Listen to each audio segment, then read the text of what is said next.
What is going on, YouTube? What's going on? What is going on? Everyone, please unmute your mics. Unmute your mics. We got the ladies in the building tonight. What is good, y'all? Hey. Hello. Hola. Buenos noches. What's up? So we got a new hitter in the building tonight, Tiara. Yeah. What's up? Tiara, tell us about yourself. Tell us what you got in the works, what you're cooking with, some grease. So that way we could get the audience in tune. So I have a couple of things cooking, right? So I'm in the tech space. I'm really big in getting Black women into tech careers. I might be doing some coaching things coming up. So we got some things cooking. I've been talking to Tiffany. She gave me some ideas.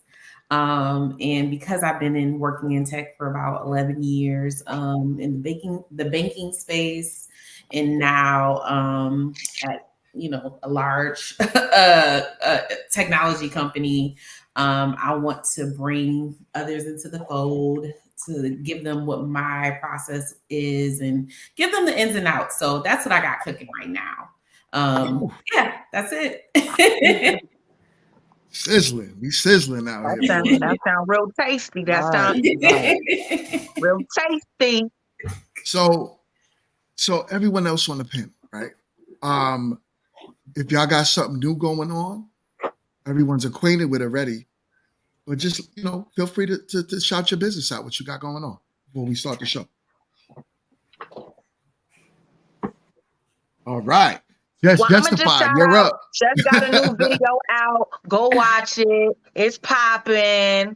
Her channel's always lit, always make you think about your mind, because you need to mind your mind with Just Justified. Exactly.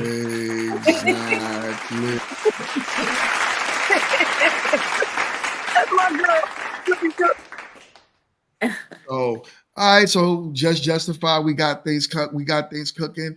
We got Boom Box Bay in the building. Come on, baby. Hey, everybody. What you got going on? What you cooking with? Well, we have the dump trucking industry field kind of pretty covered, and we are starting our podcast link, which is called Intellect Ignited. It'll probably talk mostly on topics about relationship and stuff like that. So I want everyone that's watching this, all of my subscribers, hit everyone up on here. Go subscribe. Get in tune with the ladies. Get a different perspective. Learn some different businesses. Kit, you there? I am here. I am having camera issues, but I am here. Can you hear me? I can hear you. All right. Hopefully we get to see the lovely Kit soon. So, yes. I wanted to start today's show. We got an interesting topic, a very interesting topic. Y'all ready? All right, ladies, I'm going to just play the video and then we'll get into the conversation. From where I'm sitting now, I'm not doing no more wifey shit. All right? You're getting the bare minimum. and that's good enough. All right? And then you can unlock the rest.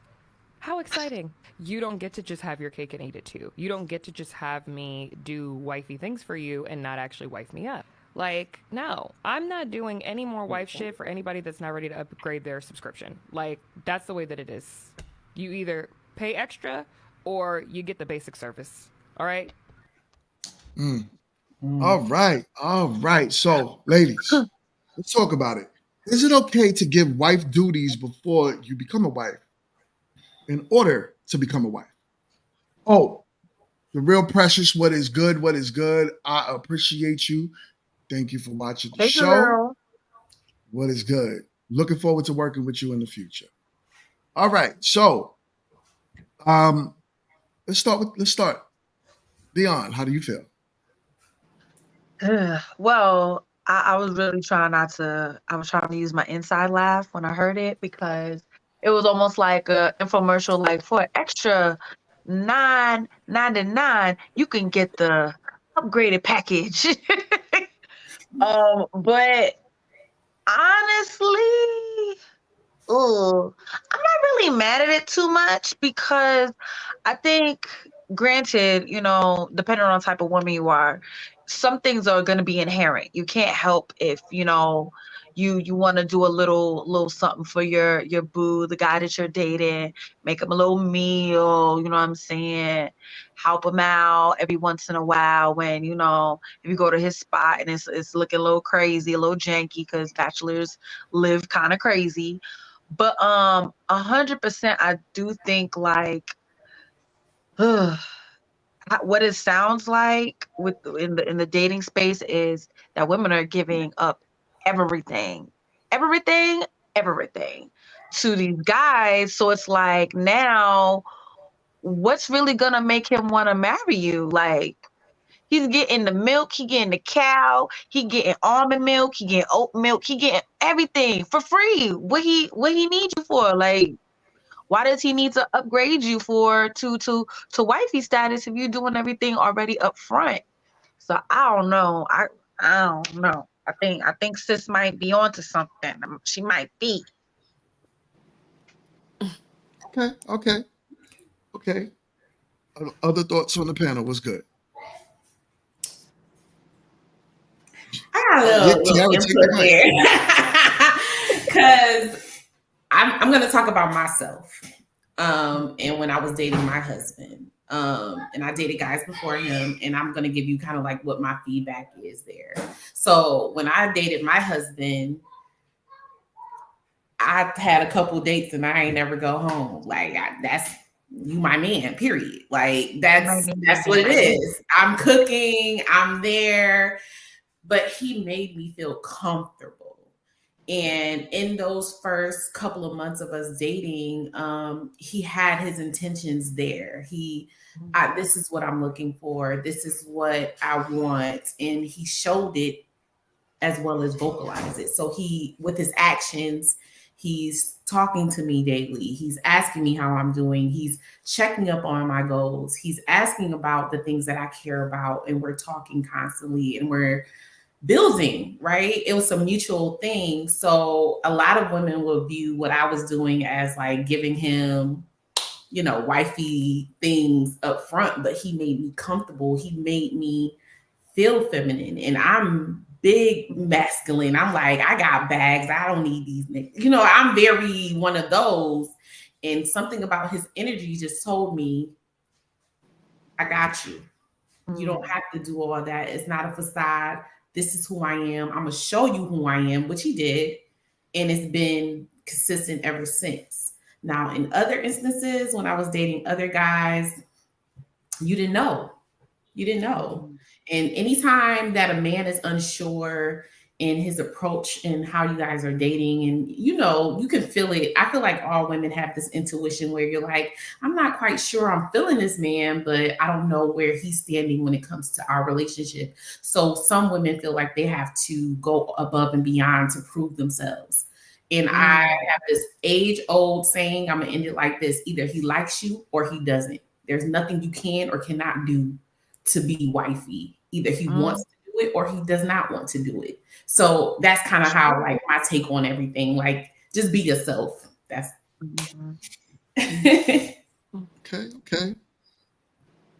Okay. Jess, you there? What's up? What's up, Yeah. Jess? What's I know you up? got something for this. So I mean, and I totally agree with Tiara because they have a lot of people who they say that men know quite early if they want to be with you or if not, right? So then if you're because I've known of some first dates or later on down the line following the 3-month rule or whatever the situation is, I've known people who abide by those rules and still it wouldn't work out. Then I've known some who broke those rules, quote unquote rules, right? And it does work out. So I'm like, and it do work out. So I'm like, okay, I don't think there's like a whole rule to it other than what like Tiara just said. If they like you, they like you. If they don't, they don't. And we have to realize if they're just not into you. Now, you still have to have a respect level for yourself and what you represent. Like I'm coming from a Christian upbringing. So of course, I'm not trying to just pop it out, firsthand, just like that. Right. But not saying that may not happen whichever time, you never know. But I'm just saying, you're just trying to be honest, like depending on the vibes, depending on the person, depending on how you all like what you both are going towards, because a lot of people are not transparent nowadays. So if you find someone who's transparent about what they're looking for, because some people be like, listen, I'm looking for an end result of marriage. If that's what you're for, okay. If that's not what you're for, fine. Or whatever the situation is. A lot of people are not upfront with that. So if you find somebody who is like on that same path with you, then I did. Faded to black a little bit on us. I did. But the light was still good though. I like that. It's still giving sultry. It's giving sultry right now. It's giving Jess After Dark. Okay. Salute to the queens. Okay. Salute to the queens, right? Yeah. All right. So, but yeah, so just as I was saying, I agree a lot with what Tiara said, and it is, there's no cut and dry with it. Just respect yourself as you move and be yourself and be as transparent as possible, and then where it goes. Right. Okay. You've got to be kidding me. Boombox, what you got on this, Boombox? I definitely agree with Tiara, Jess, and Dion that you do need to identify the intentions up front, because naturally, I don't know if you guys have heard this, but men are hunters, right? So a lot of times they're just trying to conquer as many women, or the different personalities. She may cook good, she may be good in bed, and women have to be careful, because naturally we hunt too, but we hunt differently. We hunt in a way of being nurturing and trying to prove that we're here with good intentions for this guy, and trying to make sure that he knows that we have good intentions, and sometimes it backfires. In a lot of cases, it backfires. And so then you're to the point of, I'm not doing any of this for this man, these guys anymore. The dating pool is pissed, but you never established any type of ground rules, any type of boundaries for yourself, so that you know what you're getting into.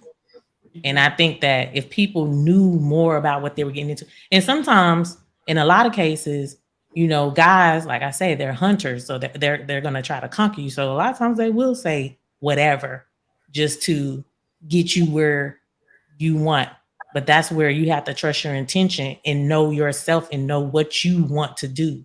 You're in control of what happens to you at that point. Okay. D-May, what's your thoughts on this, D-May? I pretty much agree with what everyone has said at this point. I do think that like Portia said, establishing boundaries, which I believe is more so for yourself than the other person. Because I know me personally, when I'm getting to know someone dating in the dating space, I hold off from sealing the deal, if you will, until I really get a feel of who the person is, just because for me, like that, like I can't fully see like who the person is. I can't fully see the flags, if there are any red ones I'm referring to. So yeah, so I don't, once in a relationship, I don't feel as though anything is wrong. Long as y'all are, I mean, if you're in a relationship, I would hope that you guys are headed in the same direction, that you've already had that conversation prior to what, intentions and whatnot. So yeah, I don't think anything's wrong with like the cooking and the cleaning and things like that. Yeah, I don't see anything wrong with it. Okay. Kit, what's your thoughts on this, Kit? Well, hey everybody. Madam What up, Camera. Kit? Your camera working, man. You got the worst Wi-Fi. And Is you it want to AT&T? know? That's what you dealing with over there? My Wi-Fi is nothing wrong with my Wi-Fi. I heard everything that was going on. My camera was trying to act up. I was trying to give y'all the good light so I could see me or whatever. What is that? An Apple product? Ooh, that wasn't justified. That was not just. I mean, the Android eats the apple every time. But Jess, I'm team Apple though. I'm team Apple. Right, that was yes. Mm-hmm. I don't know. I feel like why buy the cow if you can get the milk for free? So it's like it's one of those things where I've even heard men say, well, you was out here doing all of this stuff before he committed to you in that way. Like, why would you be doing all of this? But then on the other hand, you hear men be like, well, if she ain't willing to do X, Y, Z, why would I want to marry her anyway? It's like this weird conundrum that you all have us in. And it's like, okay, so we do these things with the hope that he sees the value in what we bring and can reciprocate that in that way. But then we've given it to so many of the wrong people that a lot of us don't even want to give it to the right ones now, because now we don't know if they're going to be the right one, because when we did it, they were getting free milk from a cow they did not have to buy. So I personally feel like, do things to make yourself relevant. Don't do so much that you lose value in trying to gain. That's what I was going to ask you, because like I feel like a lot of people's minds automatically go to only sexual, but we're talking about things like the wifey. No, but that's what I mean. Like those are all of those things, like the social contract of it all. But my thing is, I'm like, okay, if you're a nurturer, and some of those things come naturally too, if you think about it. Like you dating someone, it's not going to be something odd to be like, okay, let me make you a plate or something like that. Let me cook for you. So that's why I'm like, okay, when you think about just only sexual, when there's so many other things that talk about wifely duties. Right. And when I was talking, I definitely wasn't meaning just sexual. I meant like the whole, encompassing of what it meant to be. It had for what they call, relationship goals, if you will. A lot of the times and then another thing that we do as women, we have a very bad habit and tendency of telling exactly what the blueprint looks like. We will tell them exactly what we want to do. We'll tell them where to take us. We'll tell them our favorite scent. We'll tell them. And then now they've got they done calculated and now they know everything to say to make you feel the way. Now they have all of the tools that they need to make you feel the way, even if their intentions aren't pure and genuine. So we have to be more discerning Careful. about the information that we're giving. We also have to be more discerning about, because time is a currency, and we spend too much of it on men undeserving of the energy that we give. And so, they'll try to make you feel a way through your age or, whatever the case is. And it's like, we have value in a way that we have to make it understood that they want what we have. Not that, we just have to give it to you because, you're one of the penis population. Right? No. And I Penis love population. There goes the penis population again. I was gonna also say too that we also can't look at it one-sided, because a lot of times guys have been hurt by females as well, and so they take that approach and they take it out on the females after them once they've been hurt, and they're just like, oh, I like her, but yeah, she's good to me, but she might do me the same way. Yeah. And a lot of times, with men, they say men love harder than women. So a lot of times, who said that? A lot of times, Who said that? We do. Is it that you love harder, or do you all love? You all know your egos are more delicate. We would die for you. We love harder. Yeah, I mean, it's sad. Okay, it's crazy how y'all would die for us, but if you thought another person breathed on us, you would kick us so far off the moon that it wouldn't. We don't. It's not about a thing. If another man breathing on you, that means you don't respect us, and we demand respect. Okay, so if you don't respect the man, you get kicked to the moon. You're right. But where's the respect that when it comes down to y'all breathing on other women? We're not talking about that right now. Why are you conflate two conversations into one? Wait, why does men have to demand respect? Like, usually that's what we when demand. you come in the energy, it says like, like it's usually it's in you or it's not. Right. And listen, it's not about that, right? Because years still go by, right? So at first you might see us and be like, oh my God, I'm so infatuated with you. You're just the man, right? But 5 years down the line, 10 years down the line, what happens when you mad at me every day because I'm leaving the toilet seat up? I might have left little shit stains around the bowl and I ain't wipe it down. Now you pissed at me every time you see me. The man thing wears off. Now it's about respect. So I need you to not pissed at you every time they see you. It's not just when you go into the bathroom because they know you're gonna leave the seat up. It's not as that would piss off anybody. Not literally every time, right? But we're talking about the natural things of life and relationships that can hinder or hurt a relationship. It happens. It don't got to be cheating. It just, you might look at me different because years passed. So the respect still has to be there. And men value respect over your love. Most men, not every man, most men will say that, right? That's not something you demand. That's the only thing. It is something. It is something you demand because some people lose respect for you. Well, so I think if the respect is actually initially there, then it'll be there. It cannot just be lost because there's always respect, even if you're going through stuff. It should be there, but then the divorce rate says different. So if we're still asking you as our women to hold respect for us, even when you don't feel the same way about me that you did 10 years ago, but the love is still there, then that's what the love for you to me. Because I would always love you 9 times out of 10, I would die for you. We're not talking about cheating, right? We're talking about just the average relationship, the husband and wife, right? We've been together for 10 years and we're getting tired of each other in certain ways, but I still love you. I still respect you, right? That's what we're talking about. But in a lot of cases, God damn it, Kit, you and your cheating, man. Go ahead. I was going to say.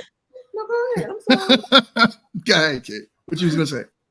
I was going to say then, to me, that means that in those 10 years, you all didn't do any type of relationship maintenance to make sure that either you all knew how you all felt and was going to still continue to try to work on the things, or that you all put forth the effort to change the things that were hindering you all from becoming or staying in your better space.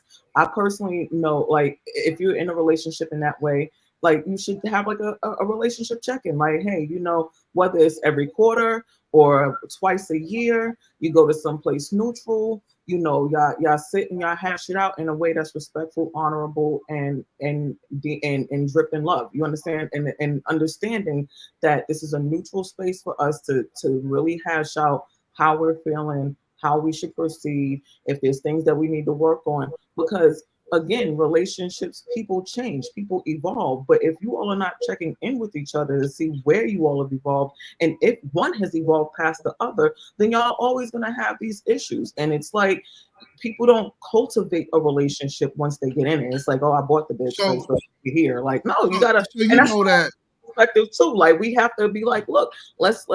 Are you still happy with me? Did I mop the floor right? I mean, kid dry. I mean, whatever the case. Shit. Like, life happens. Look, Michelle Obama came out and said straight up, I was upset with Barack for 10 years of our marriage. But if I would have quit within those 10 years, we wouldn't be where we are today. It happens. You know what I'm saying? It doesn't mean that maintenance is not happening within it. But relationship is everyday conscious work.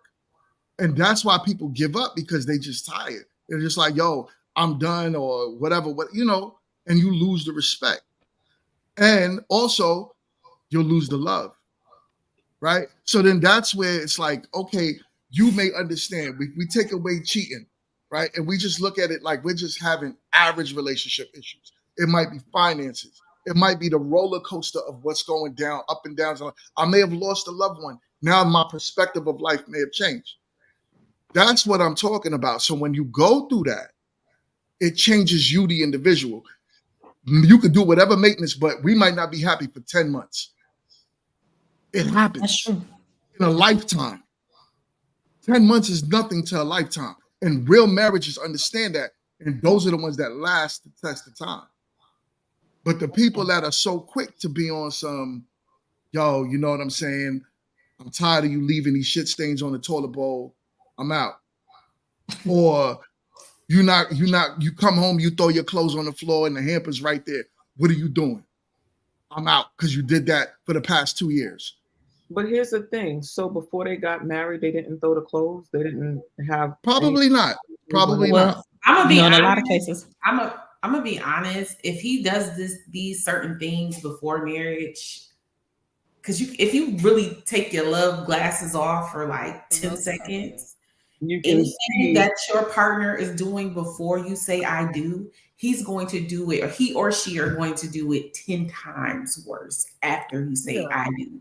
Because now I feel like that representative is like, okay, I can relax. And if he was throwing the clothes in the corner before he said I do, he's not going to throw it in the hallway and the corner.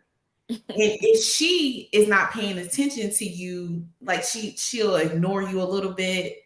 Now you got responsibilities and kids and all these other things that are coming in between you guys being that, I guess, connected couple. Now she's going to do it 10 times worse because I've already said I do. And I think it brings me back to like the beginning of this conversation about why buy the cow if you're doing all this for free. The end goal isn't to just say I'm married. The end goal is to stay married. And I'm going to be completely honest, as a married person, now that I'm on the other side of things, it's work. Yep. Work to get there, work to stay there. And it's a constant give and take. And you see these influencers and they're saying, you know, I'm not going to do this. I'm going to do that. He got to have 6 figures. Yada, yada, yada.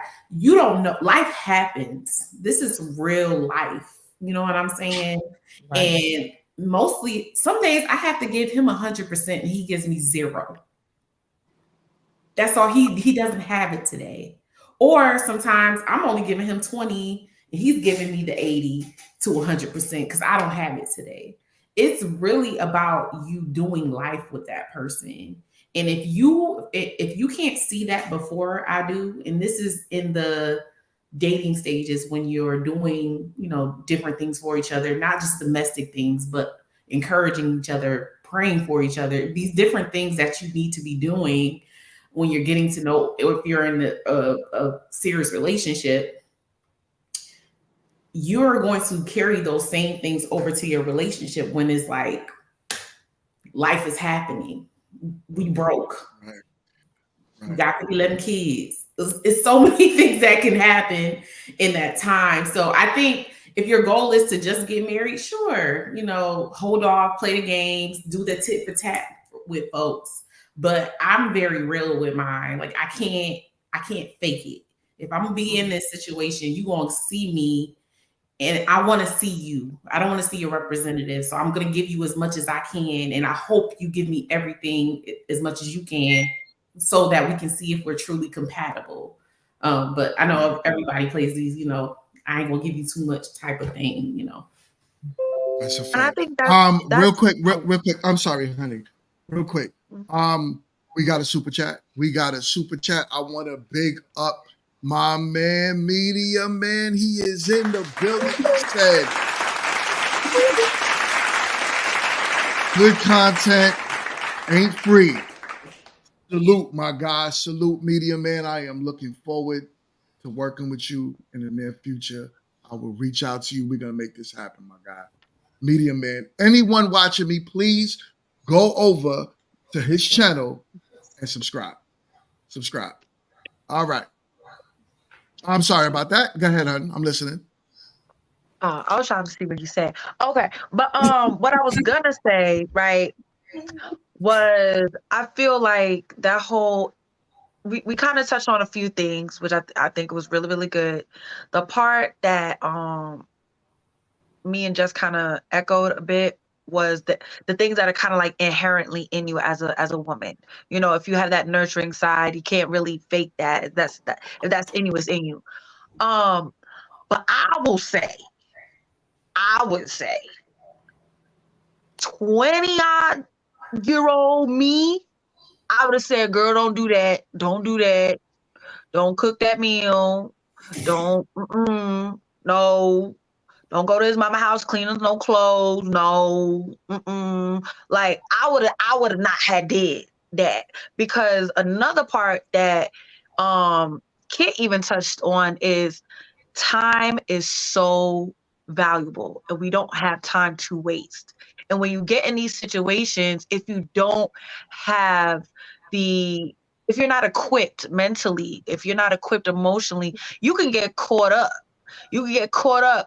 Not just giving your whole everything. You know what I'm saying? You're cooking, you're cleaning, you're doing all the things, and then you're looking for the fruits of this labor, because it's still a labor of love, and you become fruitless. You know what I'm saying? So I feel like it can be somewhat of a cautionary tale to some women, where it's like, okay, yes, still be yourself.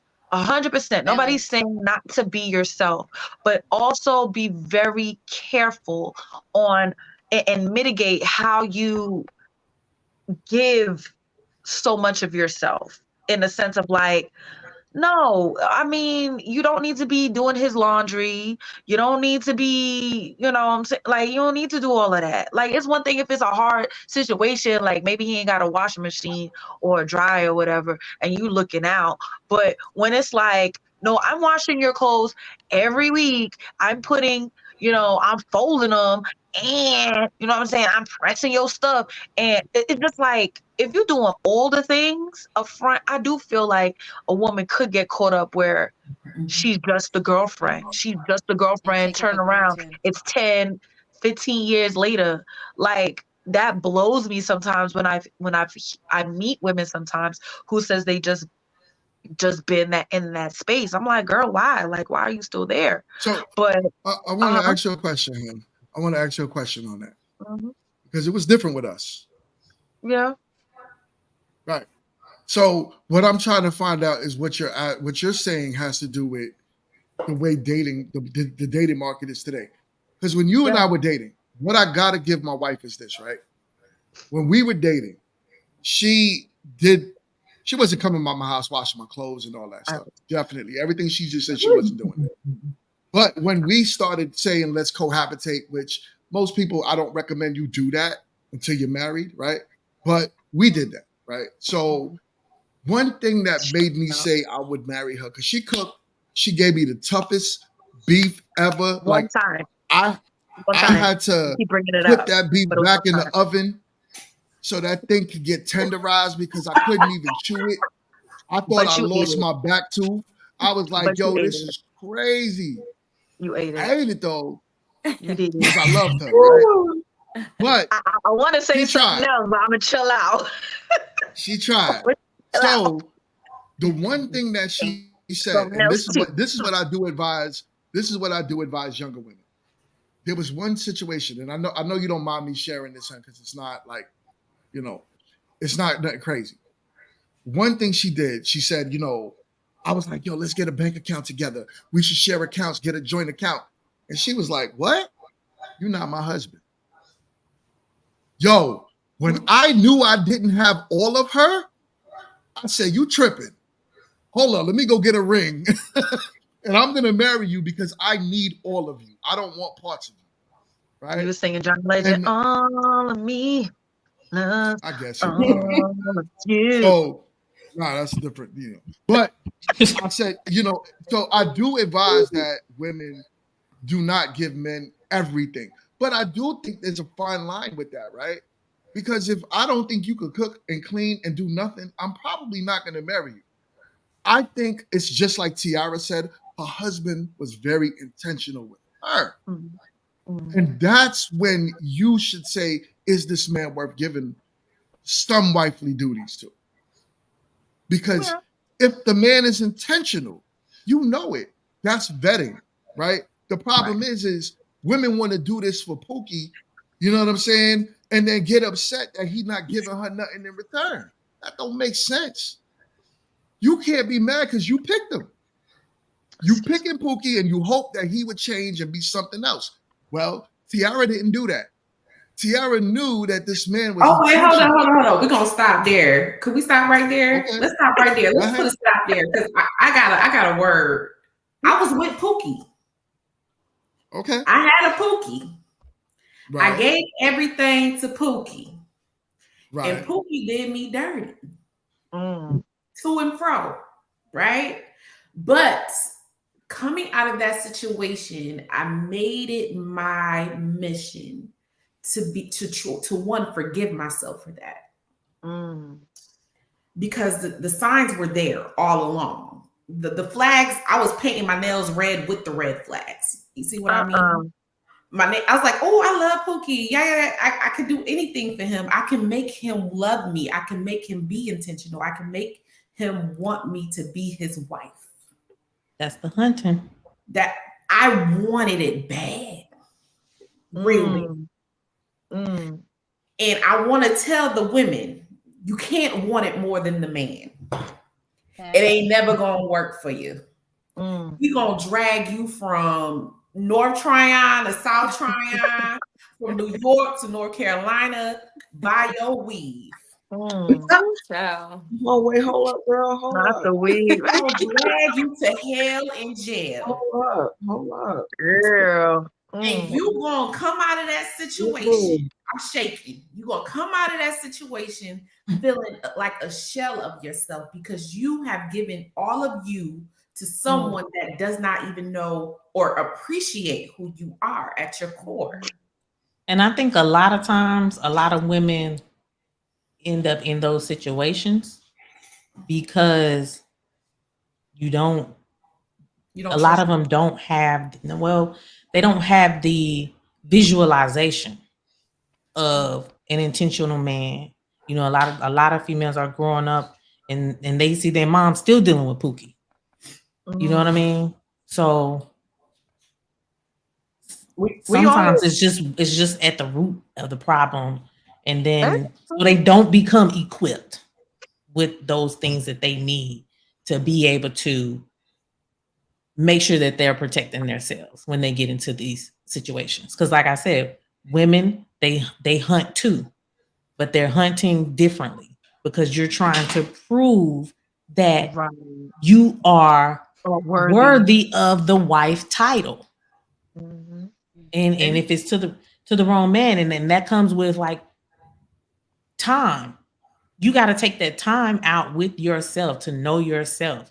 What can I do that is not going to overstep making this guy think that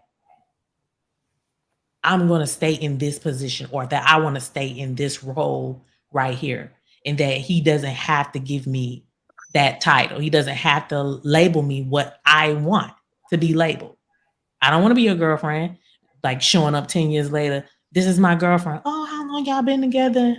Oh, we've been together for 15 years. Chrissy. It don't look good, but It look crazy. and then some women are okay in that space.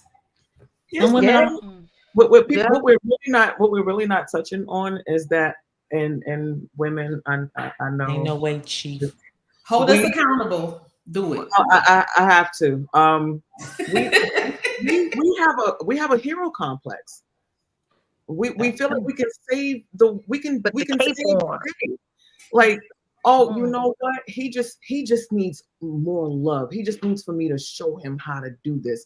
Oh, he just needs, for whatever reason, it's like, you know, he must have did that with her, but with me, it's gonna be so different because I'm gonna be what helps him see, you know, the error of his ways, and you know, and we out here trying to save him, and from whatever the issue is. We're not trying to save them. We really trying to prove that we're that one. Like, I'm loyal, I'm nurturing, I cook good, I clean good, I sex you down well. You know what I mean? So we're hunting in a different type of way.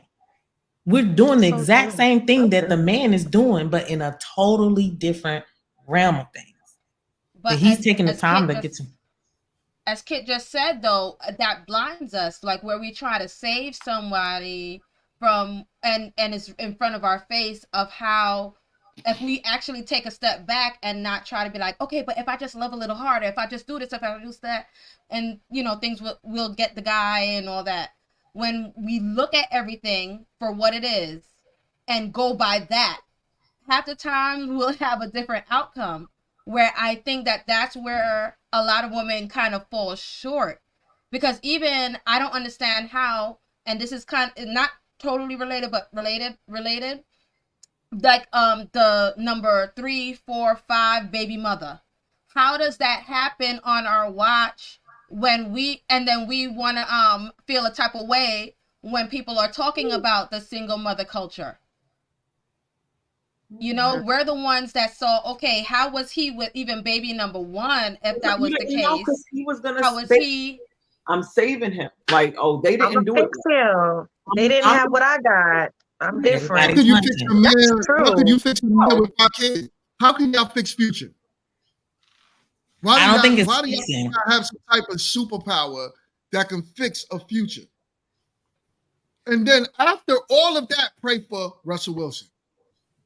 It's not about the fixing. It's literally about conquering. It's about conquering. You think women want to conquer, man? Absolutely. I agree. Yeah, I agree. I agree with Portia, because help me understand that. The thing is, we have egos too. Ours may not be as, you know, how they say the men's ego is fragile or whatever, but we have egos too. And they're big. And we try to prove not only to ourselves, but to the man that we're trying to, like Portia said, conquer or get to be in the emotional space that we want him to be. We do these things. And sometimes to no avail. So that's why I'm like, I kind of get how in the beginning, Shorty's like, I'm not doing the premium package for any and everybody. They gonna get the basic, and if they like it, then we could upgrade and we could figure this thing out once you show me some real commitment. And I think that's the part where a lot of women just get caught up with, okay, well, he deserved a whole basic package, and you gave him platinum package. Now you sitting down, and yeah, you might have squoze out one baby for him. You might have sat down and signed a lease with him or whatever the case may be. And now you caught up, and what are you gonna do? You know what I'm saying? But you think, okay, well, if I cook and if I clean and I do all the things, it's gonna switch it up. I'm gonna throw it around in a circle. It's gonna switch them because I'm not his past. I'm not who did him wrong there. Like it is a somewhat of a savior complex. Women do have that. 100%. So how do we change that? Because what the problem is that you're giving the future the greatest gift that you can give a man, which is your womb. Right. In most cases, it's because the female has already been conquered, right, by the male. Because in a lot of cases, when you see this scenario, she's already slept with the guy. In most cases, she's already slept with the guy.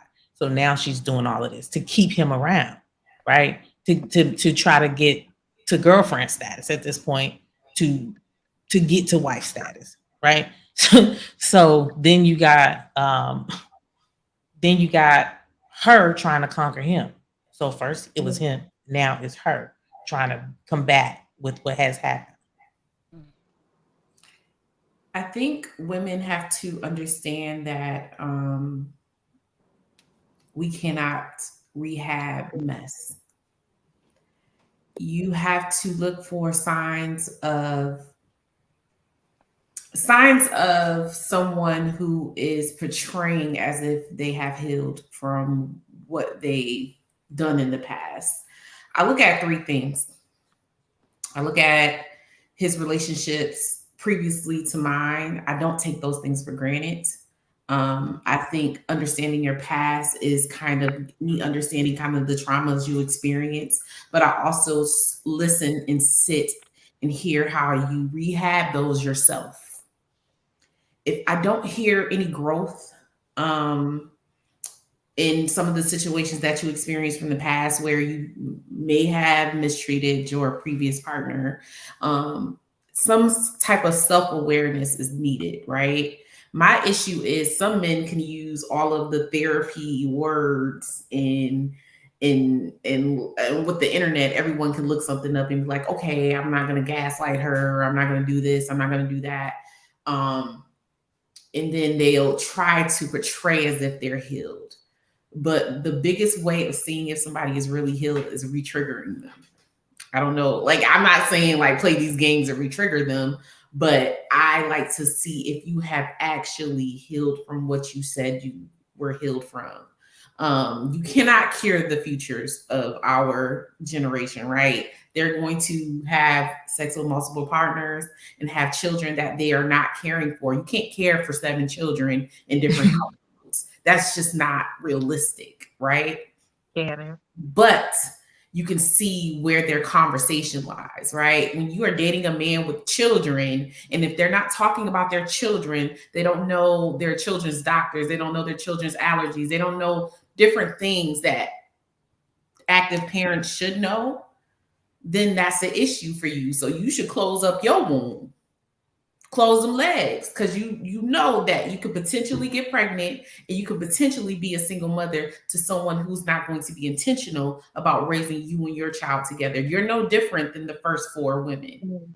And that's one thing you have to realize. And also women, I don't care what situation you're in. If you are having a child with a man, and I know many people are going to disagree with me, you have to have it in your mind whether something happens to your partner by accident or you guys break up, that you have the potential to be a single parent. So that's a good question. You said test him. You said test your man by triggering him. What do you mean by that? I feel like you could trigger somebody just based off of like you just acting like someone possibly in their past, and it's not intentional. I'm not gonna tell you to test. So how could you do that without it being intentional? You don't need to test. It has to be. I feel like testing people is a little bit childish.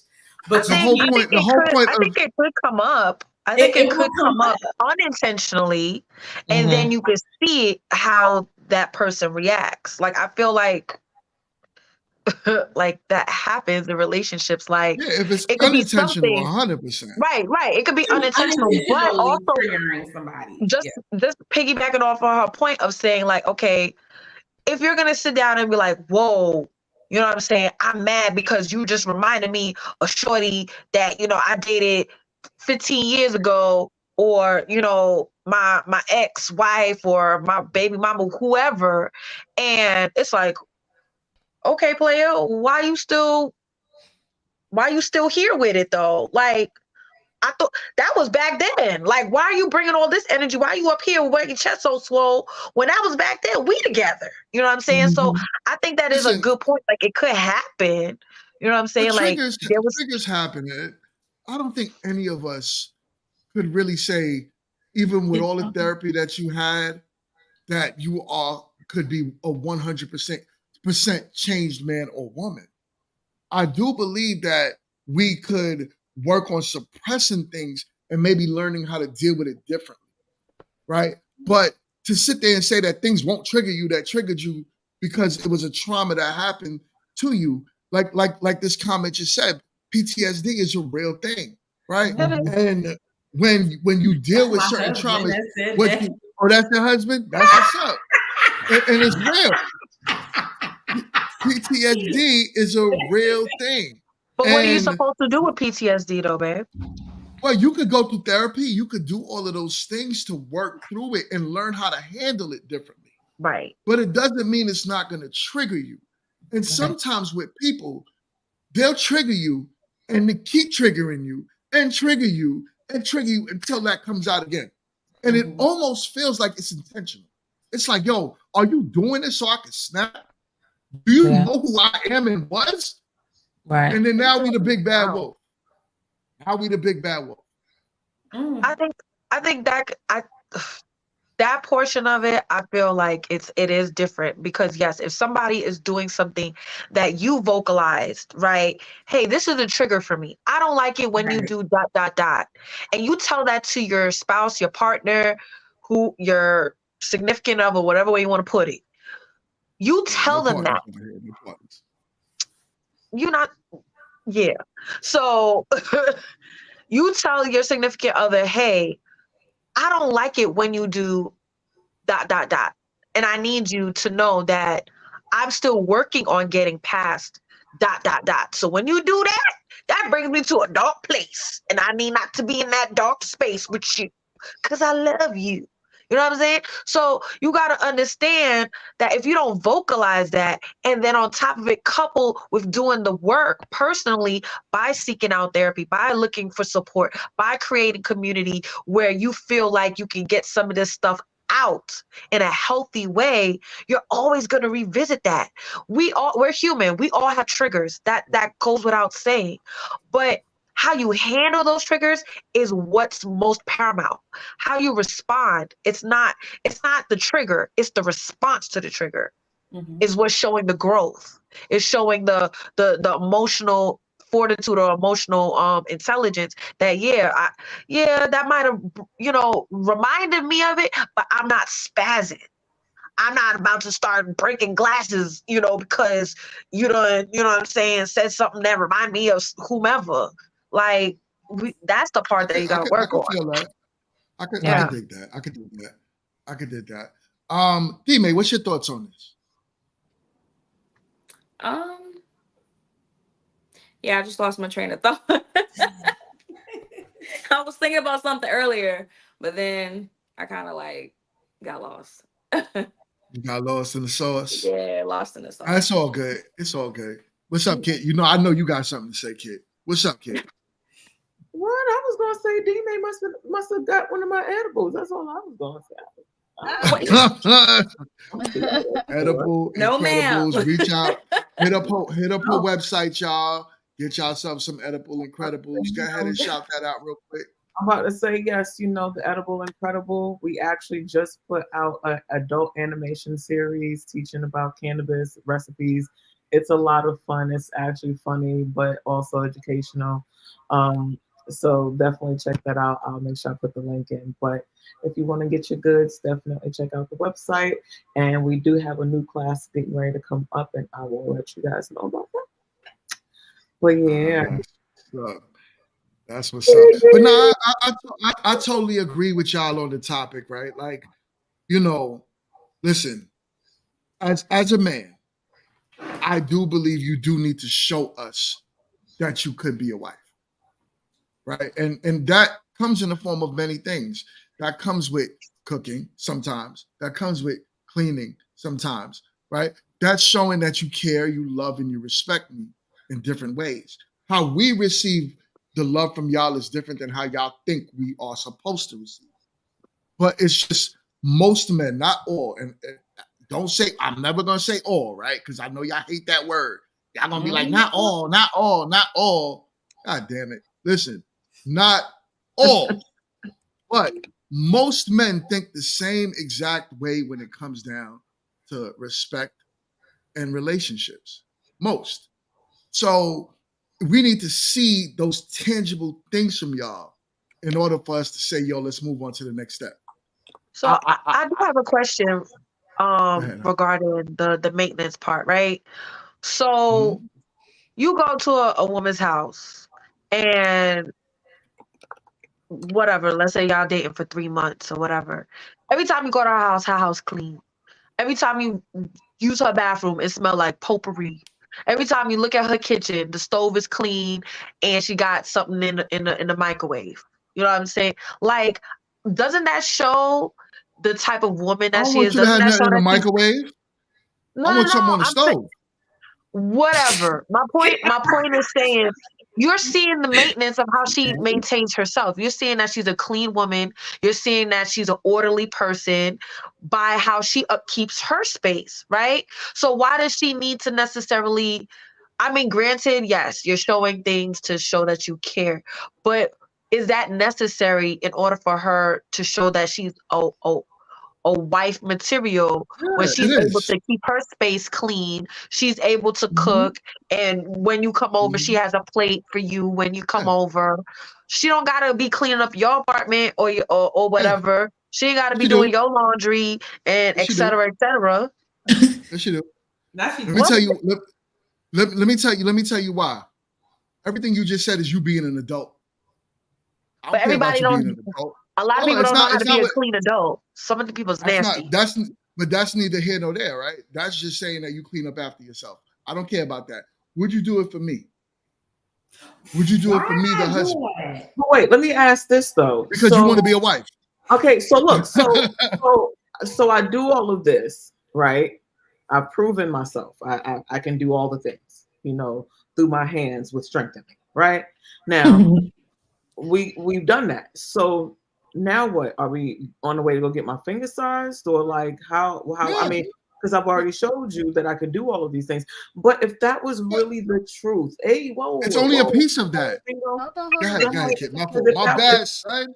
My bad, son, kid. Let me cook, son. You know, as my go ahead and cook. Say, let me cook, son.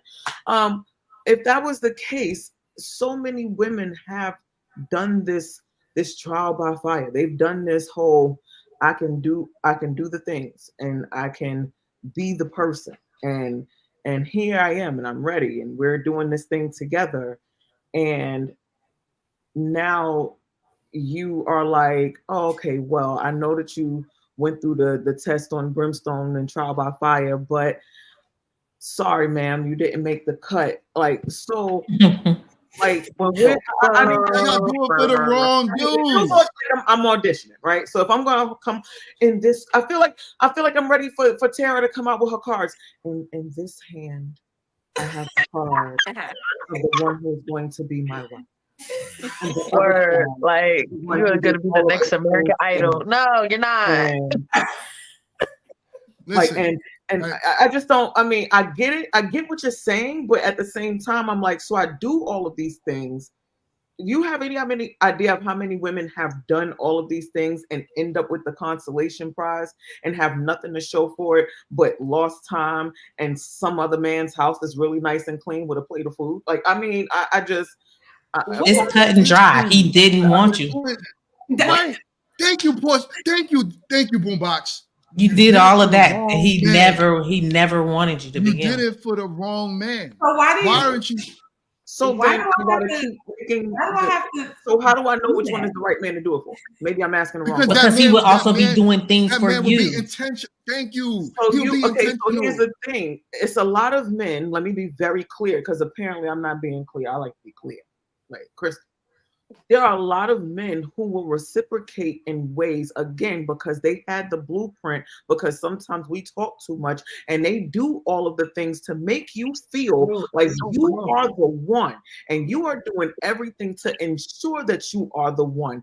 And then all of a sudden it's like, oh, sorry, boo, you're not really though. I'm talking about from trips. I'm talking about from spending time. I'm talking about all the things. And then now all of a sudden it's like, yeah, I know I was doing for you, you was doing for me, but like all of that is materialistic. And if he has I'm the not money talking about materialistic. You have any idea how many man asking me? You saying buy me things, and I'm talking taking time. trips.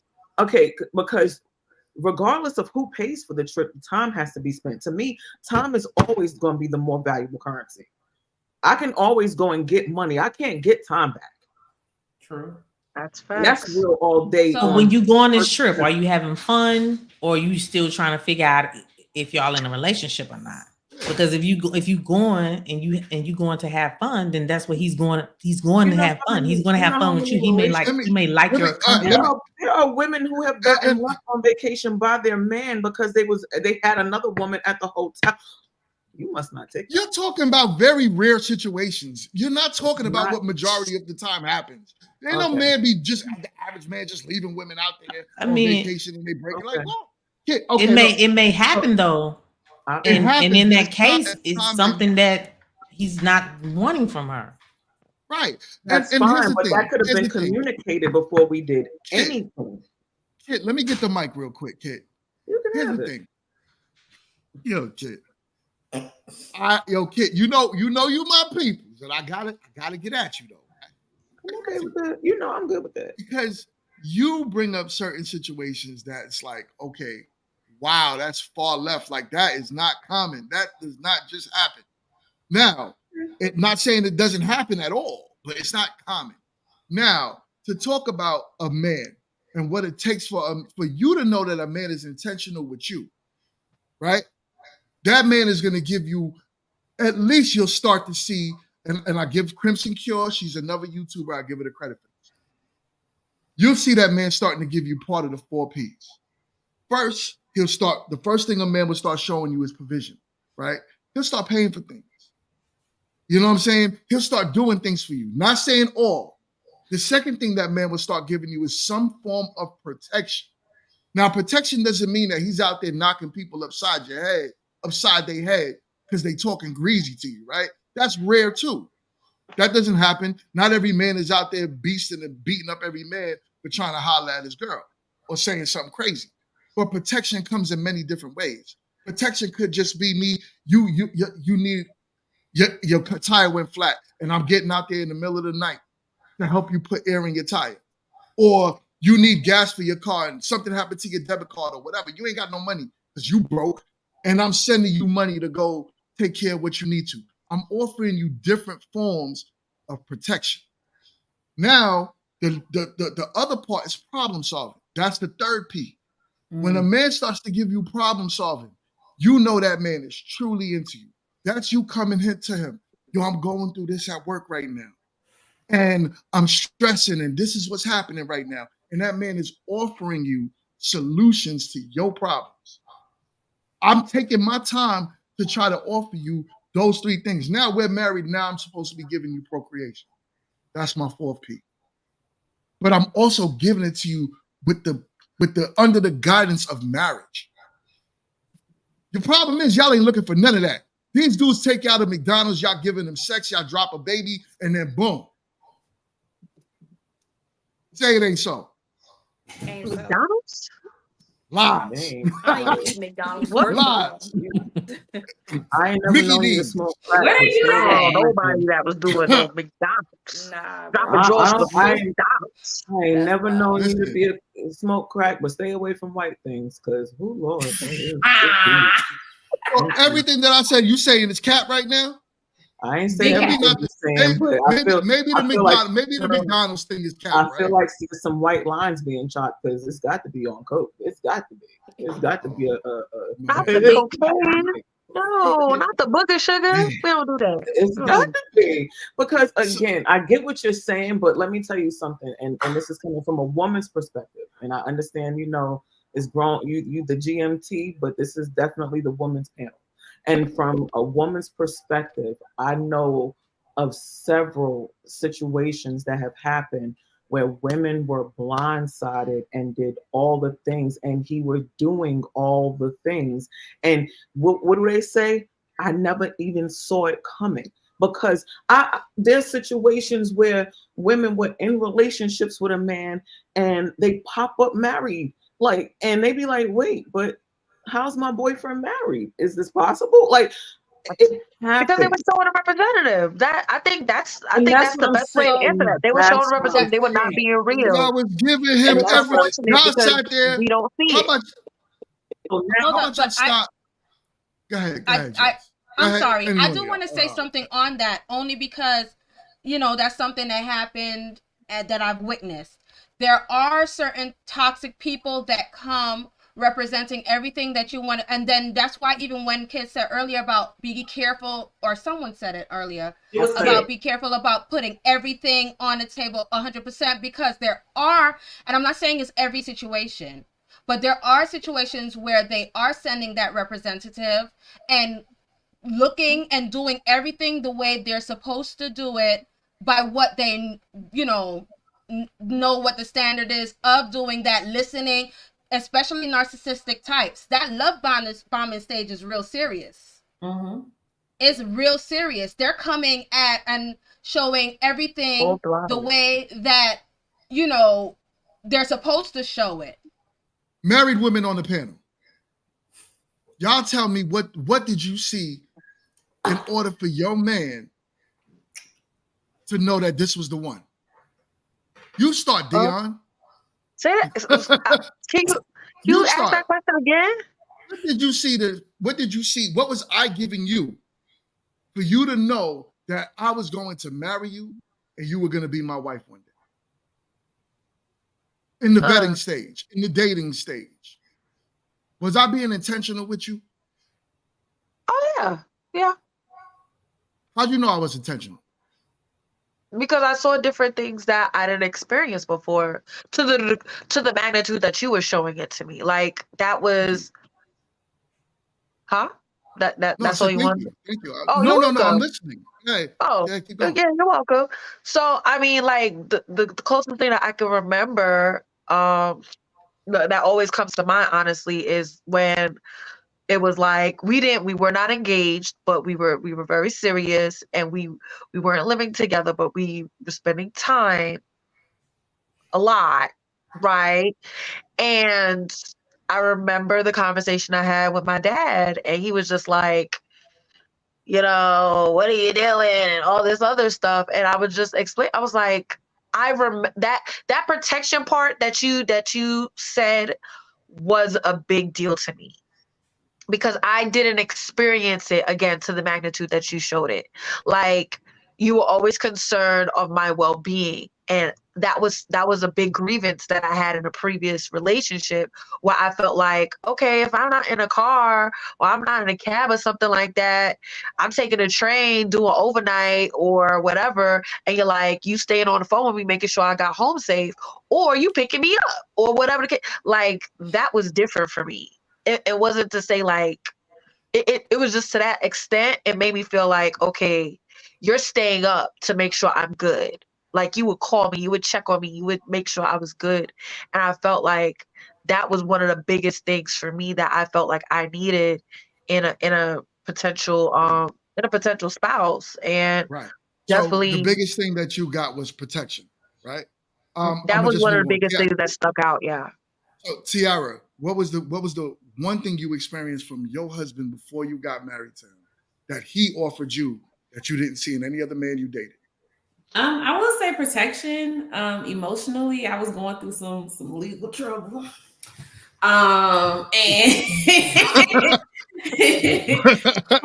long time ago. I was going through some trouble, and the way he cared for me during that time is something I never experienced from a man. Like, I'll be crying about my life, and the man be like, "So you gonna suck my dick?"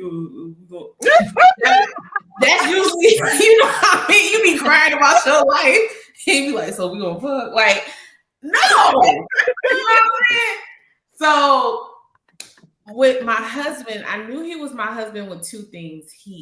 When I was going through one of the hardest parts of my life that I ever experienced, I was at my lowest.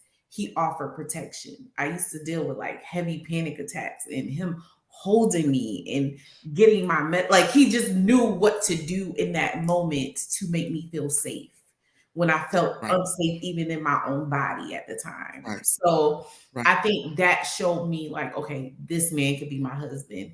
And then also he understood the importance of family for me. So he took his own time to get to know my mother and my father. I did not have to push him to do that. That was something he just went on his own and did. And nobody pushed him to do any of those things. And now he has his own relationship with my parents than we do. So what I'm getting from you, right, was protection, and you also had the fact that he was family oriented. Okay, Boombox, what did you get from your husband that made you know that your husband was going to be your husband? He was very thoughtful and would cook for me after work. He would cook for me after work. And then one thing that really stood out was one day he was like, "Oh, I'm going to be over there. What time should I come?" And I was like, "Oh, come at 7 the next day." And I wasn't thinking anything about it. I was like, "Oh, he's not going to come, you know." And I had went over to one of my cousin's house. And he called and he's like, "Hey, where you at? I'm here." And I looked down at the clock. I'm like, "Oh shit, it's 7 o'clock." And it made me realize that he took our time serious. And for me, that was major because a lot of times your time get wasted, right? So that stood out, and we worked together, right? So sometimes he would just come by, pick me up, take me to work, take me home without me asking, without me, you know, having to say, "Hey, I need a ride," or "Hey, do you want me to, can you come pick me up?" So it was just him being a thoughtful person. Okay. Can I just add real quick? I'm just saying, because I was married before. This is just a point that you could continue with. So here's what I'm hearing too, though. A lot of the stuff that a lot of these women that were married on the panel that just shared, that was sent by the representative before in someone that when I was married. So what I'm trying to say is too, that yes, there are toxic people out there that kind of send that representative and represent these things, provider, protector, all that stuff, because they know what the template is. But I also want to give the hope that there is there's a risk in love, and you have to be willing to, you know, experience that risk to find what you you know, still as to be discerned, of course, discern as much as possible, but there's always still a risk there because a lot of the things that were said too were represented. Right. And okay, no, I'm not taking away from what you're saying. What I'm saying is, for all the ladies on the panel, the one thing that you guys all said in some degree is that that man offered you something that the majority of other men that you dealt with didn't give you, right? And protection seems to be across the board. The problem is yes, a man may show you certain things that may look good because you gave him certain ideas of what you want. But the intentions, the literal, I'm not going to have my woman sitting outside at 1 o'clock in the morning at a bus stop because she worked a 12-hour shift. And I'm just going to be like, all right, get home safe, man. When you come home, suck my dick. Like, see that? Yo. Men with intentions are not going to move that way wholeheartedly. And it wouldn't be sometimes. It'll be a continuous pattern of protection, provision, problem solving. It'll be a continued pattern of it where, like Tiara said, her husband made it very intentional to get to know her parents. He wasn't just like, yo, I just need you to come over and handle me. I don't really want to care about, I don't know what you got going on, and I don't care what you got going on. See what's up with me. But I'm also going to pick you up from work and da-da-da-da-da. No, there's parts of it that y'all be missing. Red flags is usually there. You can't front like a lot of women don't be missing these red flags. Hold on, I got a super chat. Let me shut up. All right. Yes. We got a super chat. We got a super chat. My guy Leon says, shout out to GMT, the host. He says, shout out to GMT, the host, and the whole Grown Women Talk panel. Shout outs. He says, now I'm going to say, fellas, when the ladies start saying the same thing, that's when your radar should go off and start paying attention. LOL, you've been warned. My guy Leon. My God, I'm so chilling. Leon. Thanks. All right. So, you know, the one thing that the men offered across the board is that. But the problem is, a lot of y'all women, y'all get so infatuated with the penis. Y'all get so infatuated with I'm not saying y'all, right? I'm not saying all women, like, you know, y'all on the panel. But we're talking about a lot of women. Y'all get infatuated with certain specific things about a man that you lose, that this man is really not that into you. Then that man has that wife that he's really into. Or you break up with him and 2 months later, he's walking down the aisle. There was signs that he's not into you. It's not that he's a bad man. And every man that breaks up with you or cheats on you is not a narcissist. If y'all know the amount of narcissists that's in the world, it's very small. It's become a buzzword and a trigger word. It's a very small, 3% of the world are narcissists. He treated you bad. I've treated women bad before. Am I a narcissist? I don't know. One might say. I have a question. Yes. Why, and this could be a whole nother conversation for another day. We place it on hold if we're not gonna talk about it tonight. But why do men feel like they need to mess over a population of women to get their self-awareness up to be ready to do that one woman right? Like, what is that? Well, okay. That came up for me when you said, I don't know why that triggered, like, but I feel like there's this thing where you guys do this men do this self-development thing where they mess over a large population of women and do these nasty things to them. But then after, like, I guess they come to Jesus moment or whatever, after the last woman they messed over, they are now new. Well, okay. I'm gonna answer your question, right? And there's two ways I can answer that question, but I'm gonna answer it in a long way. So be ready. The reason why men do what we do in today's time is because y'all allow it. You guys allow it. If y'all turned around and really said, you know what? No sex until you show me some form of commitment. What do you think most men would do? If I know that you don't give me sex, but your best friend might, guess where I'm going to go? Your best friend.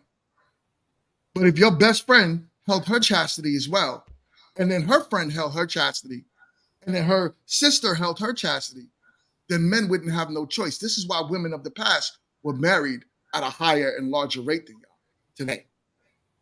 But we now have the option to go and sleep with your best friend and quote unquote mess your head up because y'all are allowing us to.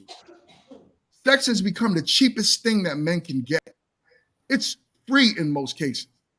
I wasn't playing with y'all when I said McDonald's.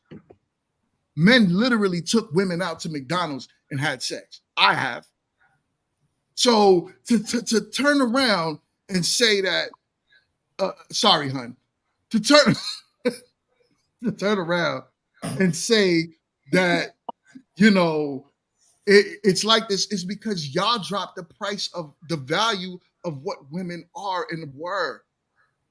If women held themselves to a higher value, men can't mess y'all up. We can't at a larger scale. There's always been prostitutes, right? Oh, sorry, YouTube. Oh, man. Sorry, YouTube. Ladies of the night. Ladies of the night. Working women. That's like yesterday's price is not today's price. Right. So there's always been that. And it's not about dating white women, right? Right. It's not about that. It's about the value that women as a whole. Because if a man wanted to go get a white woman, he could do that. If a man wanted to go get this, it's cheap, it's easy, it's nothing. Most men could drop 40 beans and get something that he want for the night. It is what it is.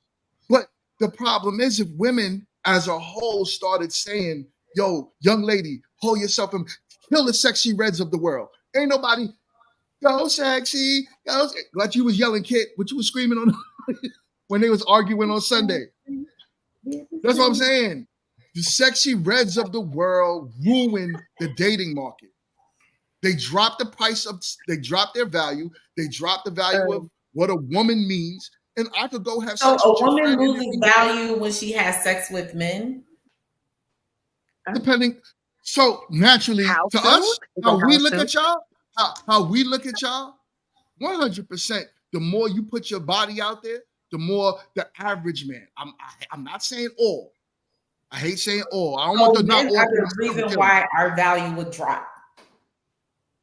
The reason why is because you're out there giving yourself freely to so many men, and then you want to raise the price for the man that you want now, or that may want you. So you would give, like I said, Future a baby. His value was very low. He's giving bastard kids to everyone out there, but he also gets a baby from you. Now you come to me and say my price is high.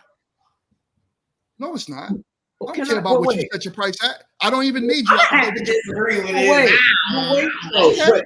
But here's the thing. I hear a lot of y'all should have did this and women should have did this. And if this woman did this, and then if this other woman did this, and then if this other woman did this, then we would have no choice. Where's the self-control? Men are like this. Where's the self-discipline? I like to ask men not to be men. Why do y'all do Where's that? the discipline? All races of Y'all men are are like supposed this. to be We the are leaders. just like, If you're not, how can you lead if you're not disciplined? listen, And if you don't have discipline, then that's a real problem. ain't no bomb was dropped over there, Tiara. Say that, kid. Say that, kid. I could be no wrong, but I don't bombs feel it. I mean, I could be wrong, but I don't feel it. I mean, listen, let me show you where the, let me if show a you. man is supposed to be the leader, and if a man is supposed to be the one that you're supposed to be the one that's disciplined, you're supposed to be the one that's ensuring certain things. If you ain't even got dick discipline, how am I supposed to think? Yo, monogamy is a new thing. Wait. Monogamy sounds like it's something that, you know. So if monogamy is a new thing, why is everybody so hip to prescribe to it? Then why not be who we ultimately are versus trying to? Because y'all want us to be this way in society. Most that women make sense to most people. Like what? We were bred to be this way. We were raised, bred. Sorry, to be hoes. We listen, because y'all are hoes too. So we were raised and bred. Said your mama. What? I'm not talking about. See, why you taking it personal? The way you can even turn around and say my mama. We're talking about men and women, right? As a whole. Men and women as a whole are hoes. We're hoes. Knowing that, because if women are out here sleeping with the men for a slice of bread, how aren't you a hoe? if I can sleep with your best friend, meanwhile you know I'm married, how am I a hoe and you're not? As a whole, not you, kid. So what you get what I'm saying? So let's stop pointing the fingers like men are the only ones that have the options and we're just throwing ourselves on women. We're not. No, what I said is that your commentary was women, oh, if your friend this, and if it was all about the women, and it was, oh, we would just have no other choice. But you have the choice of discipline to not go towards the best friend to try to mess with her head and not to try to go to the other chick just to get back at her. That's about being disciplined. That's about making sure. I'll represent that in a minute. Wife, go ahead and I know you had your hand up. I did. So what I was gonna say is that it is we are all sexual beings, okay? So let's start there. Not necessarily 304s, okay? But we are all sexual beings, right? Let's go there. Then talking about the point of the discipline. I feel like I can recall, just saying, I have to go in my memory, in my mental Rolodex. I feel like I heard you say that before about men being conscious about their being disciplined. As a leader, you have to be disciplined, as well as being guarding your seed. So 100%. So those things go hand in hand. Y'all missing. Y'all not letting. They only gonna do it for who they care for. Y'all missing the point. And even my homegirl over here. I'm sorry you feel that way, but I'm a married man and my wife is right next to me, so I do not subscribe to what you're talking about. Because listen, I love and respect my wife, and I hold men accountable all the time.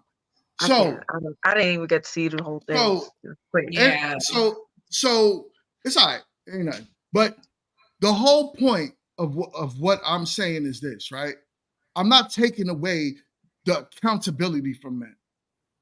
Y'all mentioned very specific things. Why aren't men doing a lack of whatever? I'm talking about a biological standpoint when I said that. Now, are men disciplined?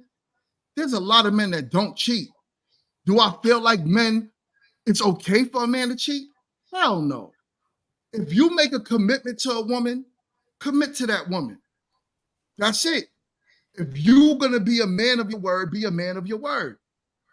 But what I mentioned was biologically, monogamy is a new thing. If you don't know that, go take science class and go learn that all over again. Go take a human whatever studies class and go learn that all over again. Because biologically, being monogamous, sorry, I'm slipping, is a fairly new ideology in this world. It's not something that how primitively men are. We had multiple wives for years. Even poor folks did that. It's from poor folks because they did it for community, right? We had to be married together and we needed multiple people to raise the children, to have communities, and it started in the household. That's how it's been. Religion has taught us to be monogamous, and there's nothing wrong with being with one wife. I love it. I don't even got the energy for two wives. Forget that. So with that being said, right, it's still what all I'm trying to say is this, right? And just to land my plane. Discipline for a man is everything. 100%. I'm not giving men a pass to go out there and cheat. That's crazy. I'm not saying that. I'm saying you choose, you commit, you commit. What I'm doing is also pointing the finger at you women as well. To stop looking at men as the only reason why there's a problem in this world. That's wild that y'all really sit here and think, oh, men are the reason for the downfall in the Black community, in the white community, in the Asian community. It's all men. But you guys have no, because you guys aren't sleeping with us. No, we don't have options because we just have options. 54% of men do not even have, no, sorry, I'm bugging.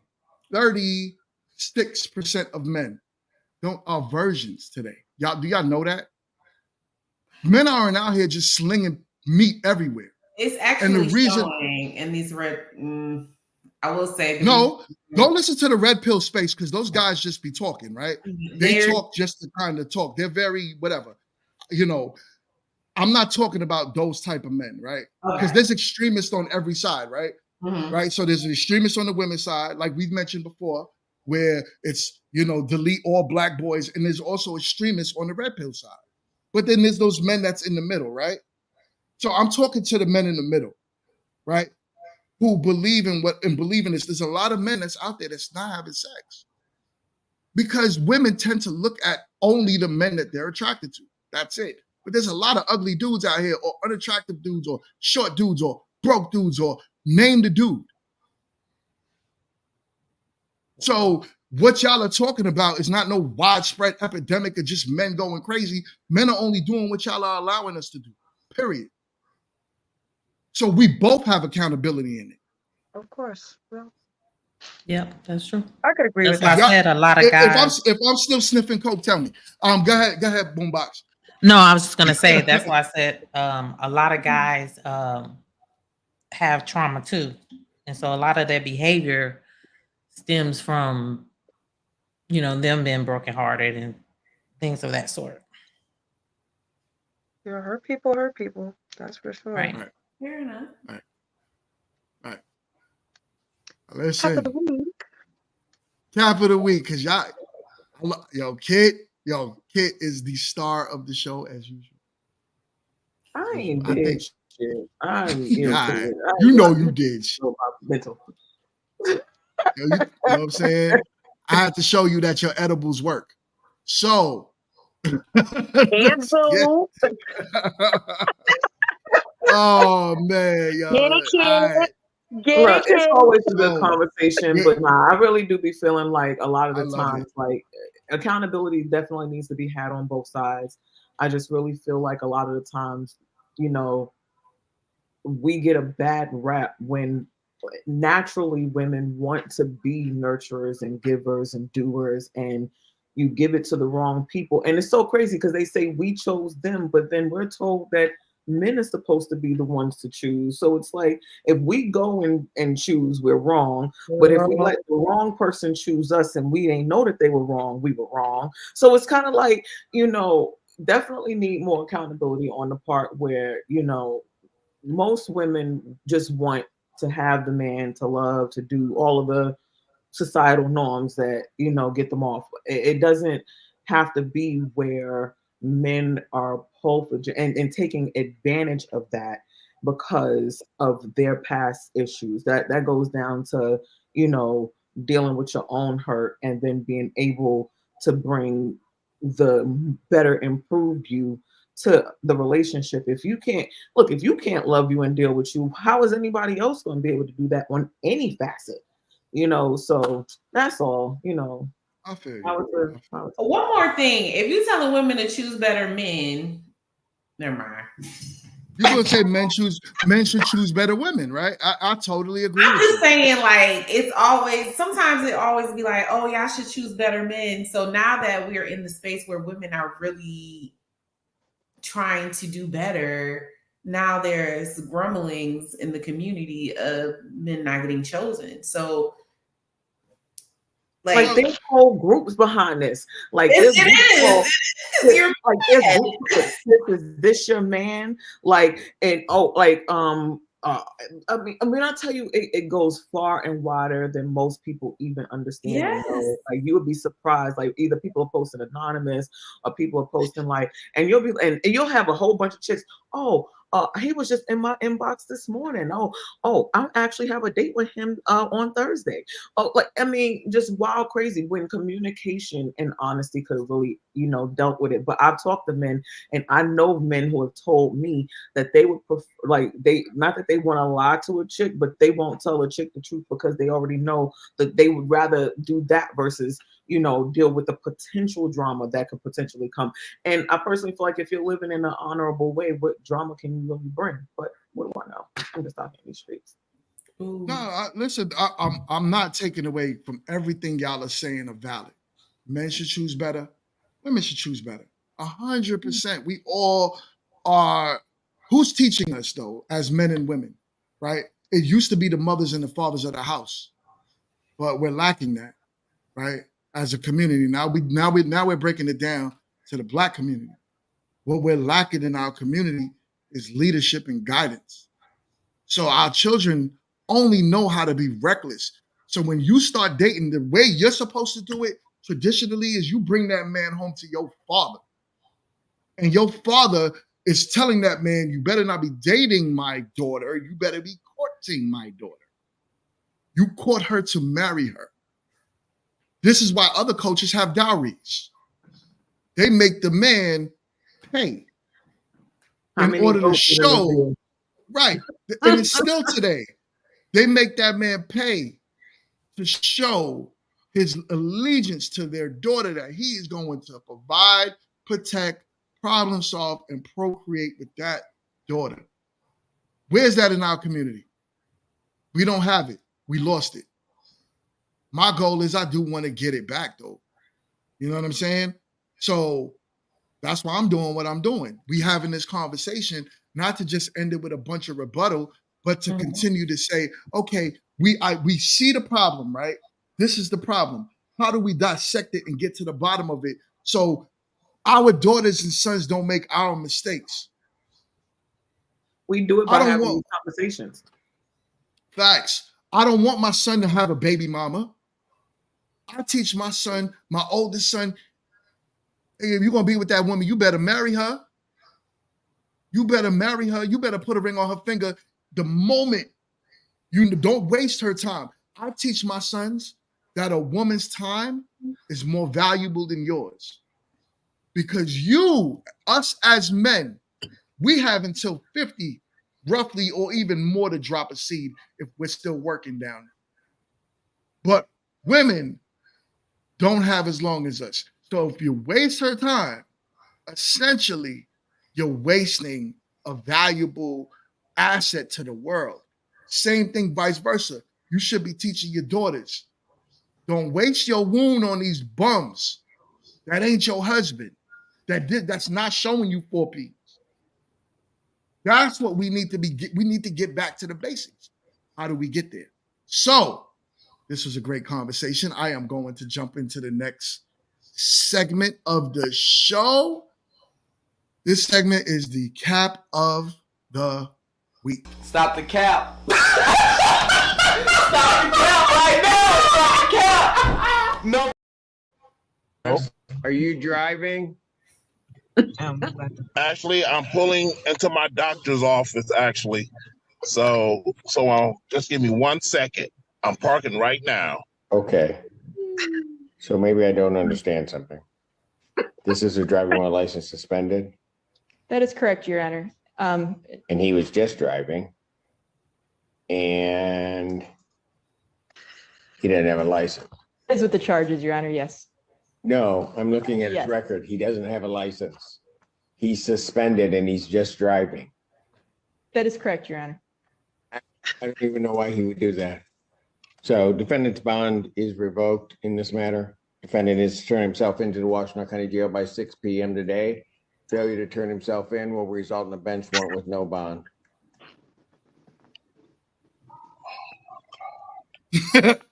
Yo, my man is tight. He is tight. He is tight. Oh yeah, looking like Chris Marcy's brother. Yo, somebody drew a picture of him, yo, and it was the most funniest picture ever, yo. Oh my God, I wish I could have found it before the show. He was, yo, I said, wait a minute. Did he say I'm pulling over with the judge?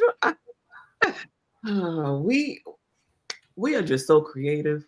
Like, we are just some magnanimous people, us people. And now how you gonna get to jail? What you gonna drive there? You might as well. You might as well, right? He don't believe My question is, where could he have gone from there? Like nowhere. Like, nah, I wasn't driving. Like just straight gaslight. You didn't see that. Right. He didn't turn the camera on. Oh, you need the camera on? Hold on 1 second. I'll be able to cut the camera on in just a second. Are you in the car? Yeah, I'm in an Uber. I was trying to get my errands ran and go pull in For real, somewhere. hop to the back.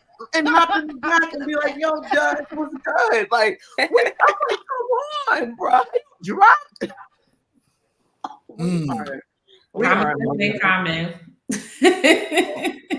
Real quick, we got another super chat. My guy Leon in the building. He said, context matters. He said this black man's license was suspended for child support and was to be lifted 2 years prior to the court date.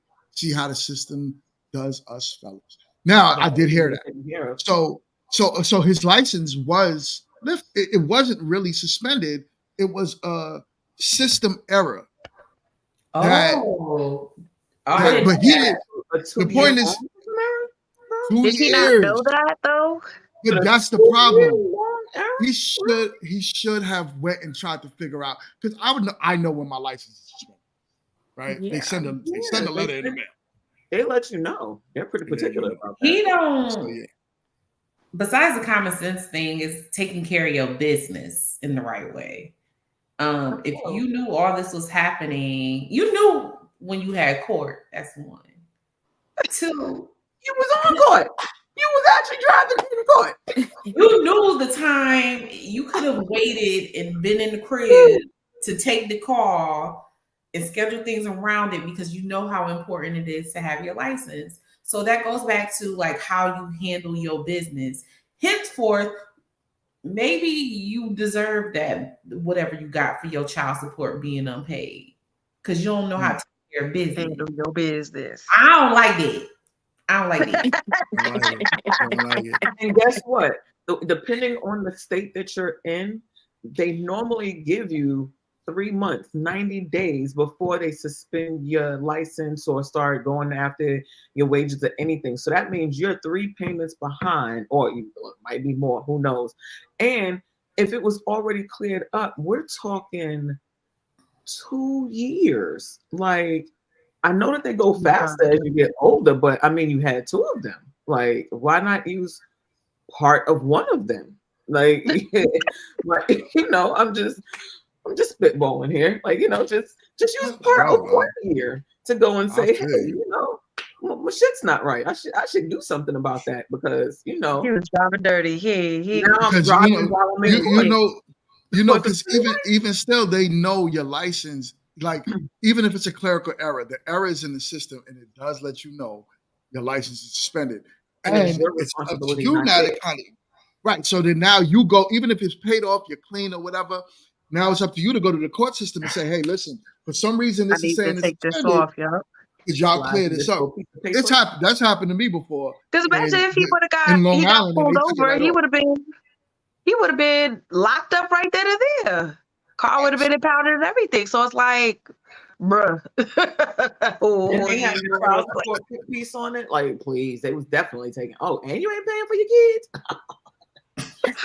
we got a good one here, guys. Come on, let's get them. Like, I mean, you understand? That's crazy. That's crazy. Mm-hmm. Wow. D-May, what you think about all that craziness? Nah, that was just wild. I saw the video on social media and I was just like, bruh. Crazy. And right? he just looked so baffled, like he didn't know what he was doing. Was like, right, bro, he making us look bad. Like, and here's the thing. You want to know something? Oh my goodness, Mingo. Somebody let him procreate with them. He's not even smart enough to know not to be driving on his way to traffic court. Like, that's what we was talking about, right? Yeah. Come on, man. How you gonna let that man procreate with you? Something is telling me that his representative has a lawyer. Like, his representative. His representative from the paper. I'm telling you. I put my A1 lawyer. So first of all, you could tell the judge was just like, is this real life? Like, what is happening? Like, the judge was speechless. I was like, it's one of those things, like, when you're looking at it, like when I looked at it the first time, I had to look around to make sure I wasn't being punked. Because I really felt like I was being played with, like, this ain't real. Like, and I'm watching it, and he's like, oh, hold on, I'm gonna pull That was hilarious, and bro, I can't feel bad for bro. I want to, because I'm like, damn, man, got another one. You put yourself there 2 years. The guy added context, and it made it worse to me. Like, even with context, now I really understand how stupid you are. Like, I don't like to call people stupid, but he's not stupid. He's unsmart. It happens. Unsmart. It's just you don't like to take care of business, and it just gives like you didn't pay your child support. So now that you caught up on your child support, you still didn't even take care of reinstating your license. So that further lets me know there's some other undone things in your life because you can't even solve that problem. And then you compounding that by going to jail. He didn't have any discipline. Boom. I'm confused. What do you mean discipline have? I just feel like he is the average person that does not handle business. So you don't have any discipline. If you can't look at your mail and understand what's going on in the court system, whether it's your child support or your license, what are you doing? What are you doing? That's crazy. That's like you letting your light bill lapse and then you get mad or you surprised when they turn that. Like, what do you mean? Wait, hold on. I was pulling in to come and pay him. Hold on. Like, what? No, like no. They went to the meter and shut that bitch off. That's what they did. They logged in. Get the candles. Like, oh man, hold up. We got another super chat. My boy Leon said, "I'm gonna need Tiara to join the next Grown Men Talking. Make it happen." No, Tiara. I don't know. You want to be I don't even know how I feel about that either. Oh Lord. No, and it's asking you to do it, girl. Wait, but real talk, shouldn't he be on a date with one of them women he be talking about that just love himself and want to buy him things? Let me get him off the screen.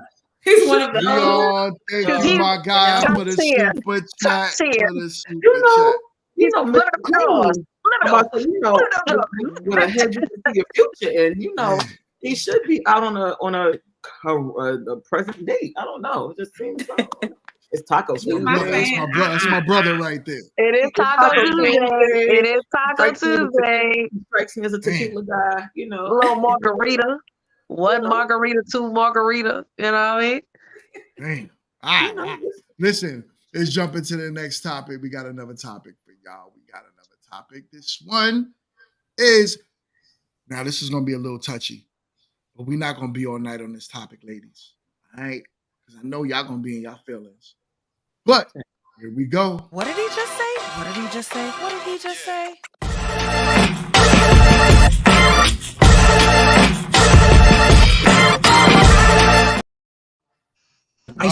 Right. My friends were like, bro, the white women we're dating, they pay for a lot of our stuff. I said, what do you mean? They said, bro, they know that we're making some money, but while we're at practice or we're at camp, they got us our favorite Cabo Bowl, double chicken, right? Waiting for them to come out of practice. My friends were telling me these girls are getting their group projects done, getting their essays done, online tests done on time. I said, wait, what?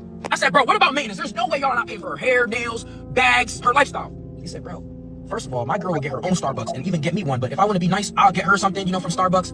And they were like, hair and nails. They don't even care about the nails, really, And if they do it themselves. Sometimes I pitch in. And I was like, all right, what about hair? They were like, bro, she's white. She just brushes it. We're flat irons it. She wants to be special. So, Jesus Christ, you guys are saving a lot of money. One of my men said this. He just got drafted. He said, bro, I was dating a black girl. Now I'm dating a white girl. And I'm about to marry her. He said the difference between the black girl and the white girl, the biggest difference is the white girl knows when to shut the fuck up. This is what they told me. Do with the information as you please. If it takes me 10 to 15 years to find a black woman that's compatible with me, that's what I'm going to do. But this is what they told me. All right. I already know what time it is. I already know the silence on the panel says it all. The silence on the panel says it all. I hate slavery. Slavery? Damn. Jim Crow. Jim Crow. The Django. Oh Lord. We go burn Candyland down.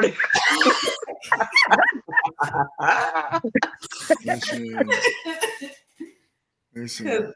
I don't know.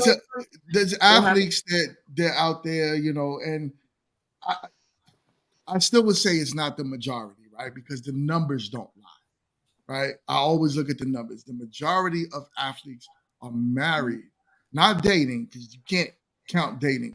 The majority of athletes are married to Black women, Black athletes, because the majority of every athlete in their race is married to their race, right? But dating, these younger guys now are choosing to obviously date the creamier skin. The milkier. The milky. Skin complexion. The alabaster Bettys.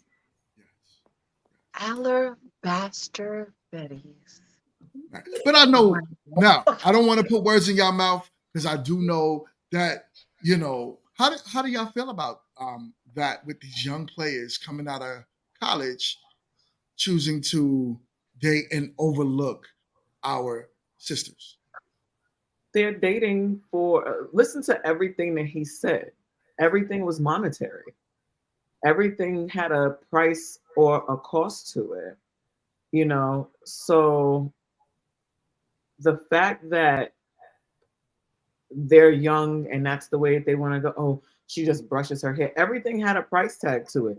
Oh, you don't have to do things for her. You don't have to pay for her nails. You don't have to pay for her food. Like, oh, she does. You know, we always reciprocate. Like, that's just who we are. You know what I'm saying? Like, most Black women want to cater. You know what I'm saying? Again, he's young. You can clearly see he's young. You know, he's worried about a Cabo Bowl and doing her nails. And none of it had to do with who she was as a woman. As a matter of fact, he even stated that if it took me 10 to 15 years, I'm going to find this version of a woman in a Black woman, like the one that's for me. But I'm just telling you what they're saying.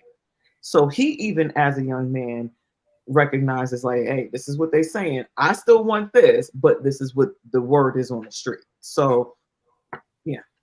But I think a little bit, okay, from what I ascertained from it is he wasn't talking about much like things that are so far-fetched or different than what we were talking about at the beginning, like the first topic of basically these things that women do to try to like show their worth and look how loyal I am, look how good of a woman I am to you, and I'm gonna do your papers, and I'm gonna, you know, you don't really have to spend money on me, like I got you, I got your back. And they're looking to reap the reward of getting a professional football player, basketball player, whatever. So they're putting all of this stuff out there to show I'm wifey material. Look at me.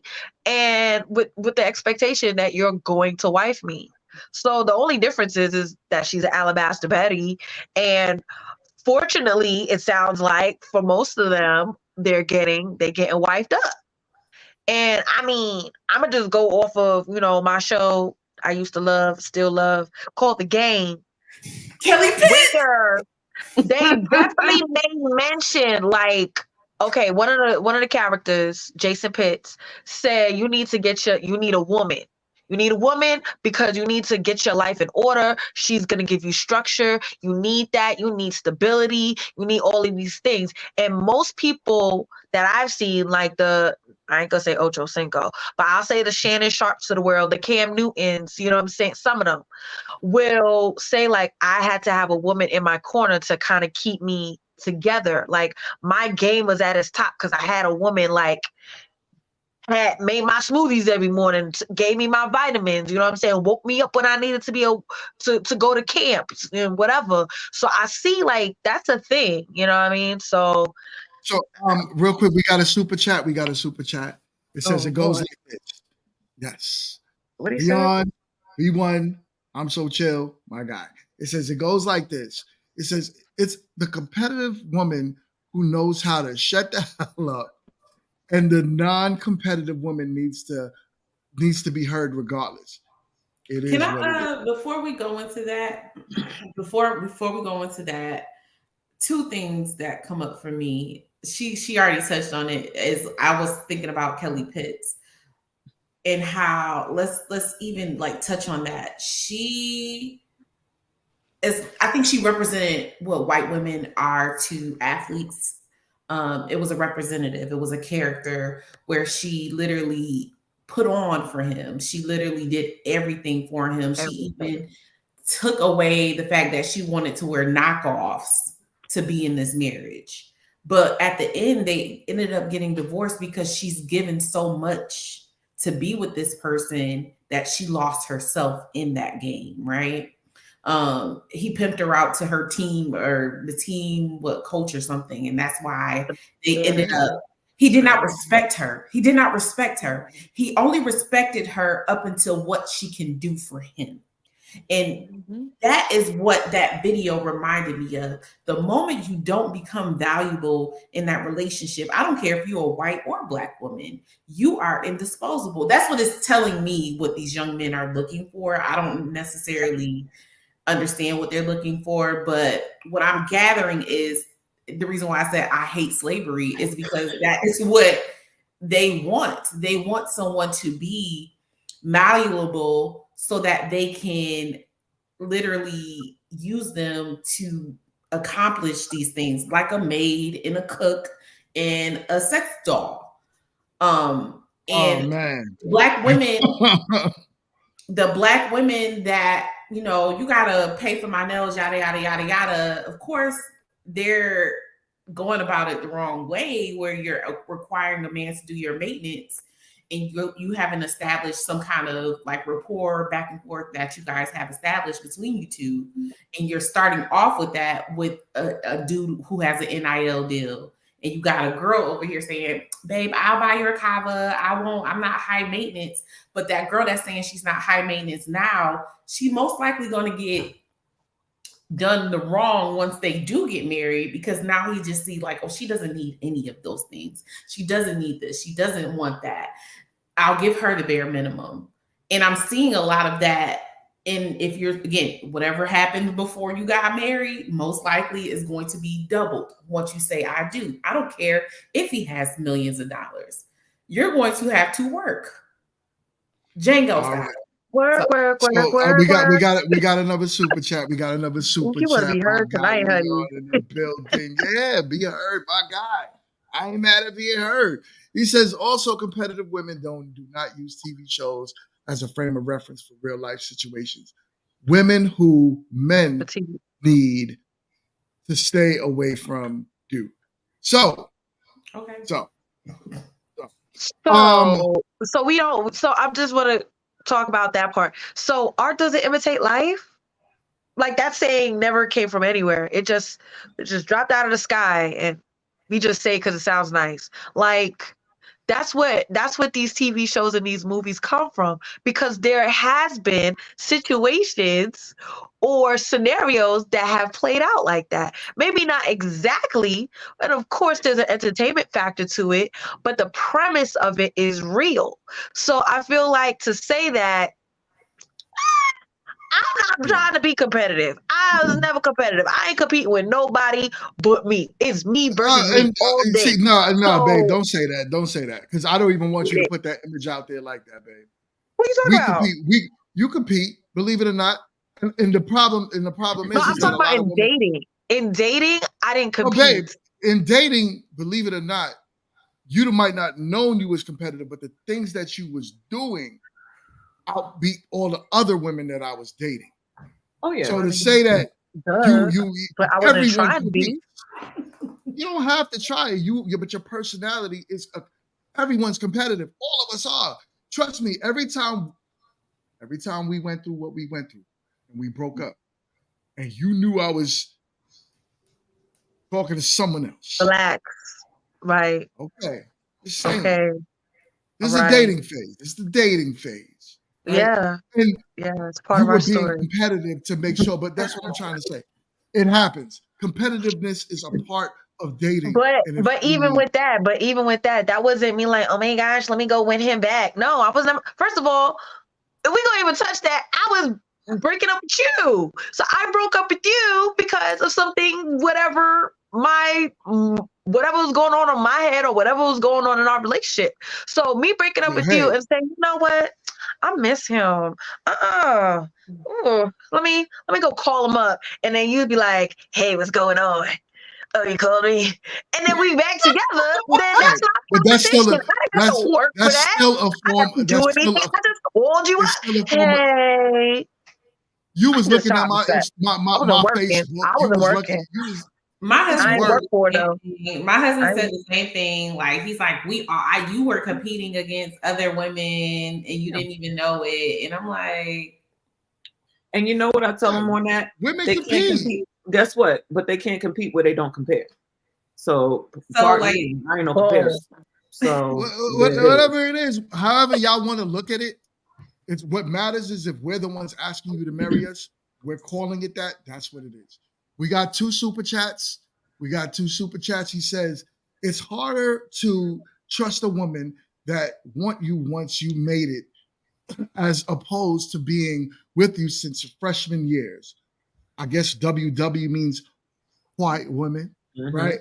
Play the long game. Black women want dudes ready-made. That's a lie. That's true. Because that's a lie. It's about proximity. Wait. This is a good comment. Like what? And also, he says, white women go to college to find a man. Black women go to college to prove same thing. Black women prove they don't need one. White women will fight for a guy. Black women think men belong to them and don't need to do the work. I hate slavery. I agree.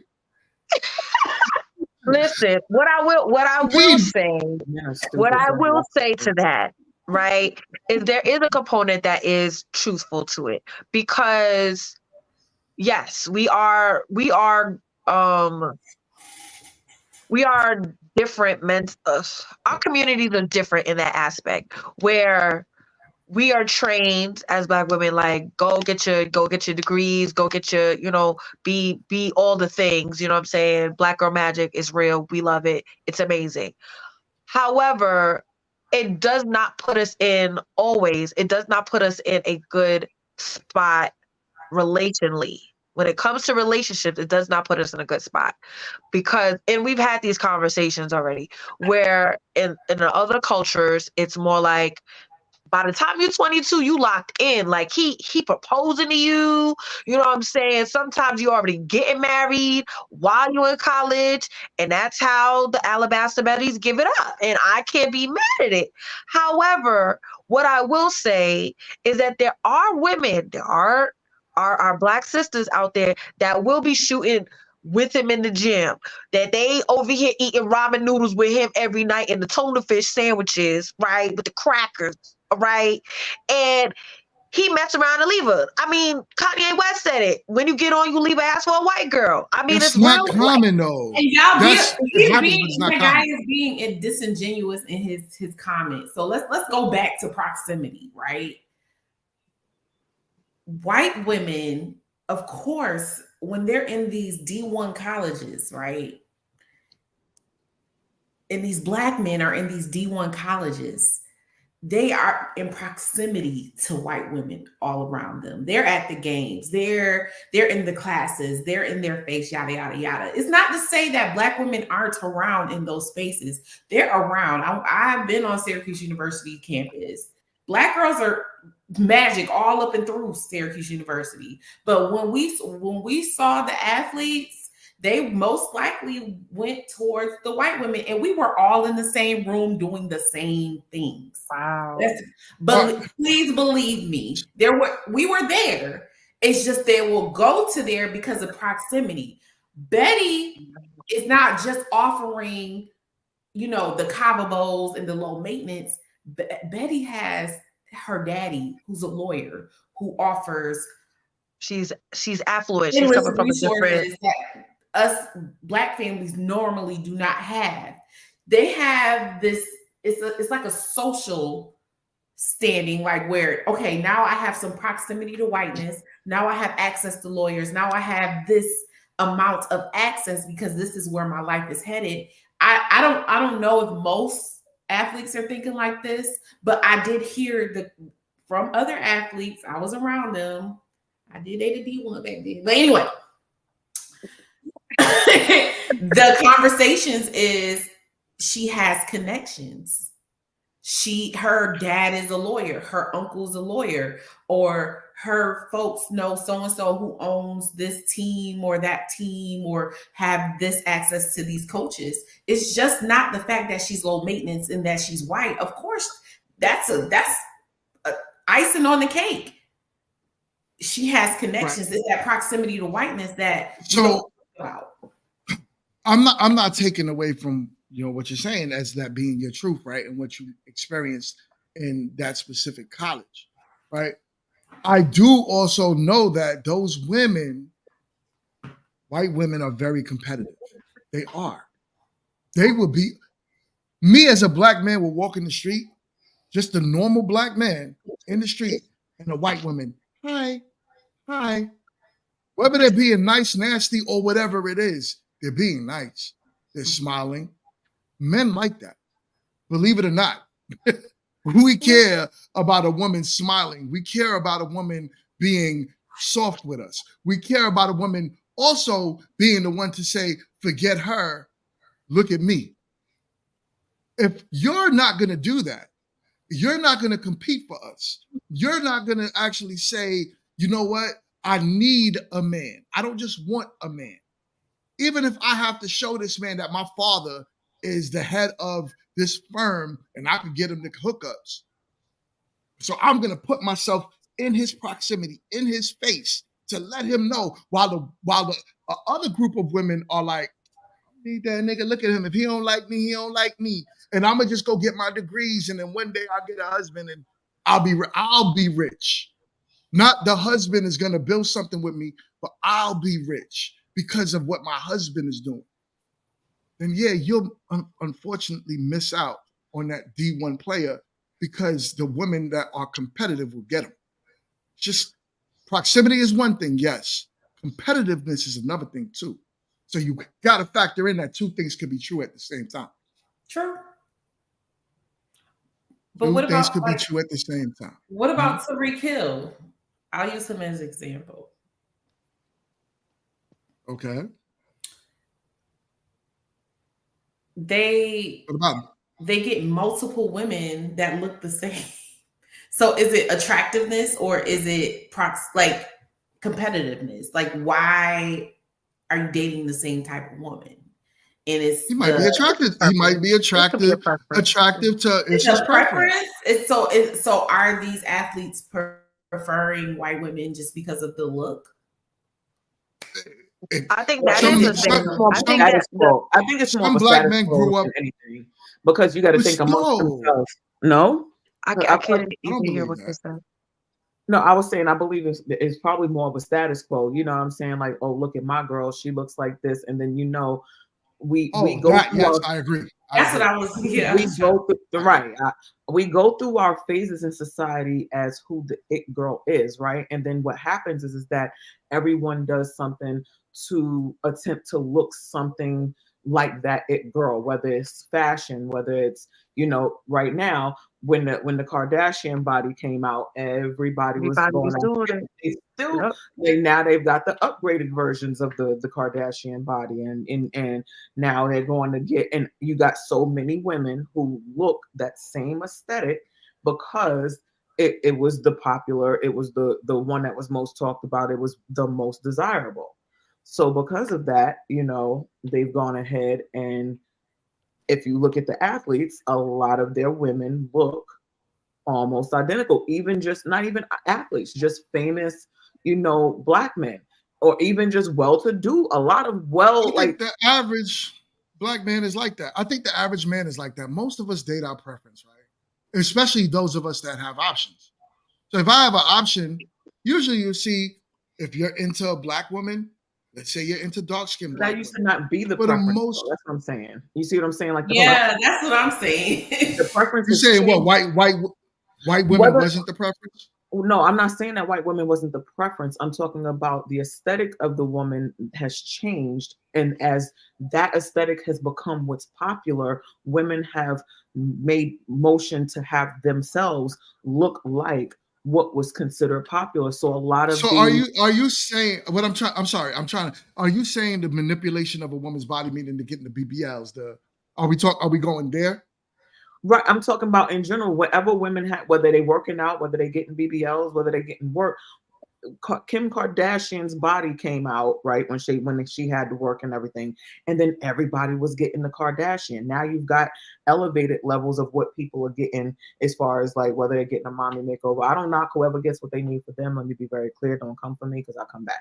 So, but it comes down to, we do all of these things to look, the part. So there's a lot of women that'll tell you like before they had work done, they weren't getting as many like video jobs and things like that. And as soon as they got it done, all of a sudden they started getting more work, started getting more, things. When it comes to the industry, if you look, there's a pattern of how women used to look, right?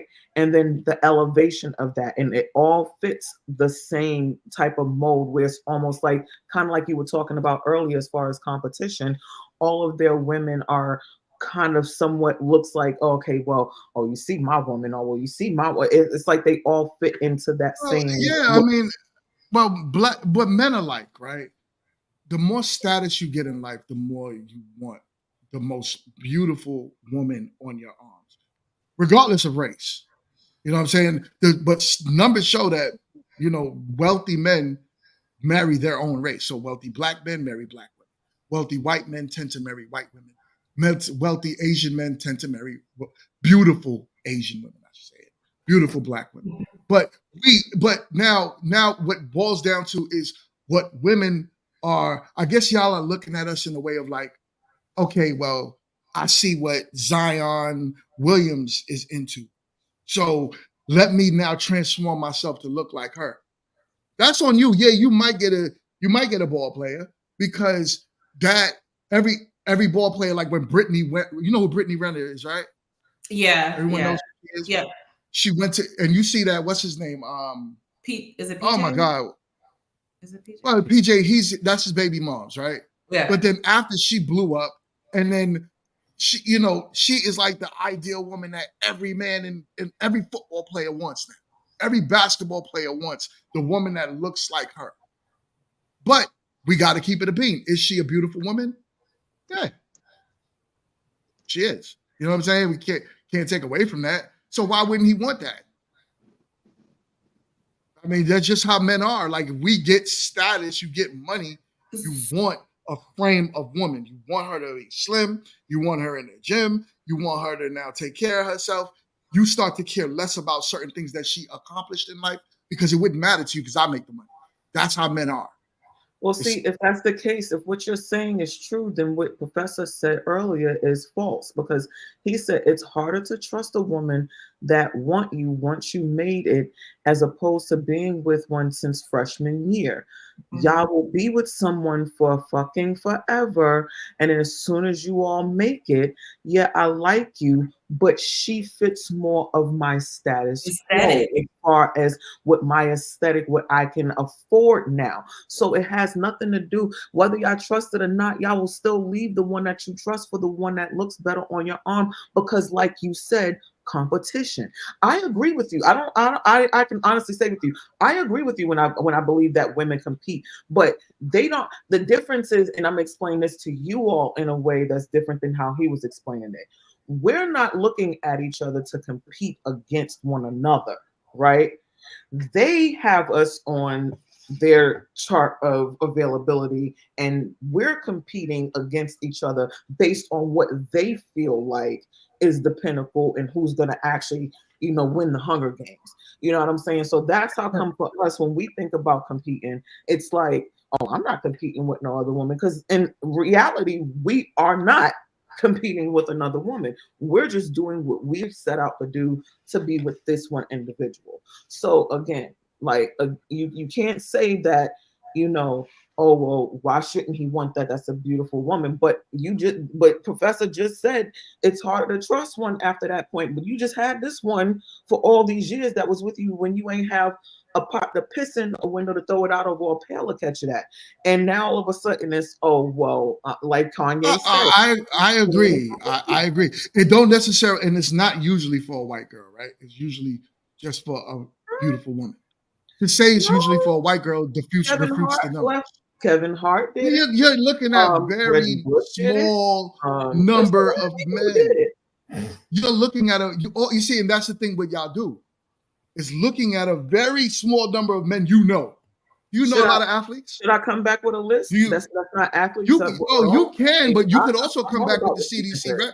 You could also go on the CDC government website and look at who the most. It actually breaks it down by race, wealth. It breaks it down by athletes. You could also do that too. Then we could actually have a genuine conversation about the numbers. And the numbers speak for itself. So to say that that's average, no, it's not. Numbers show that the average ball player, basketball player, football, meaning ball player, basketball, football, baseball, soccer, whatever.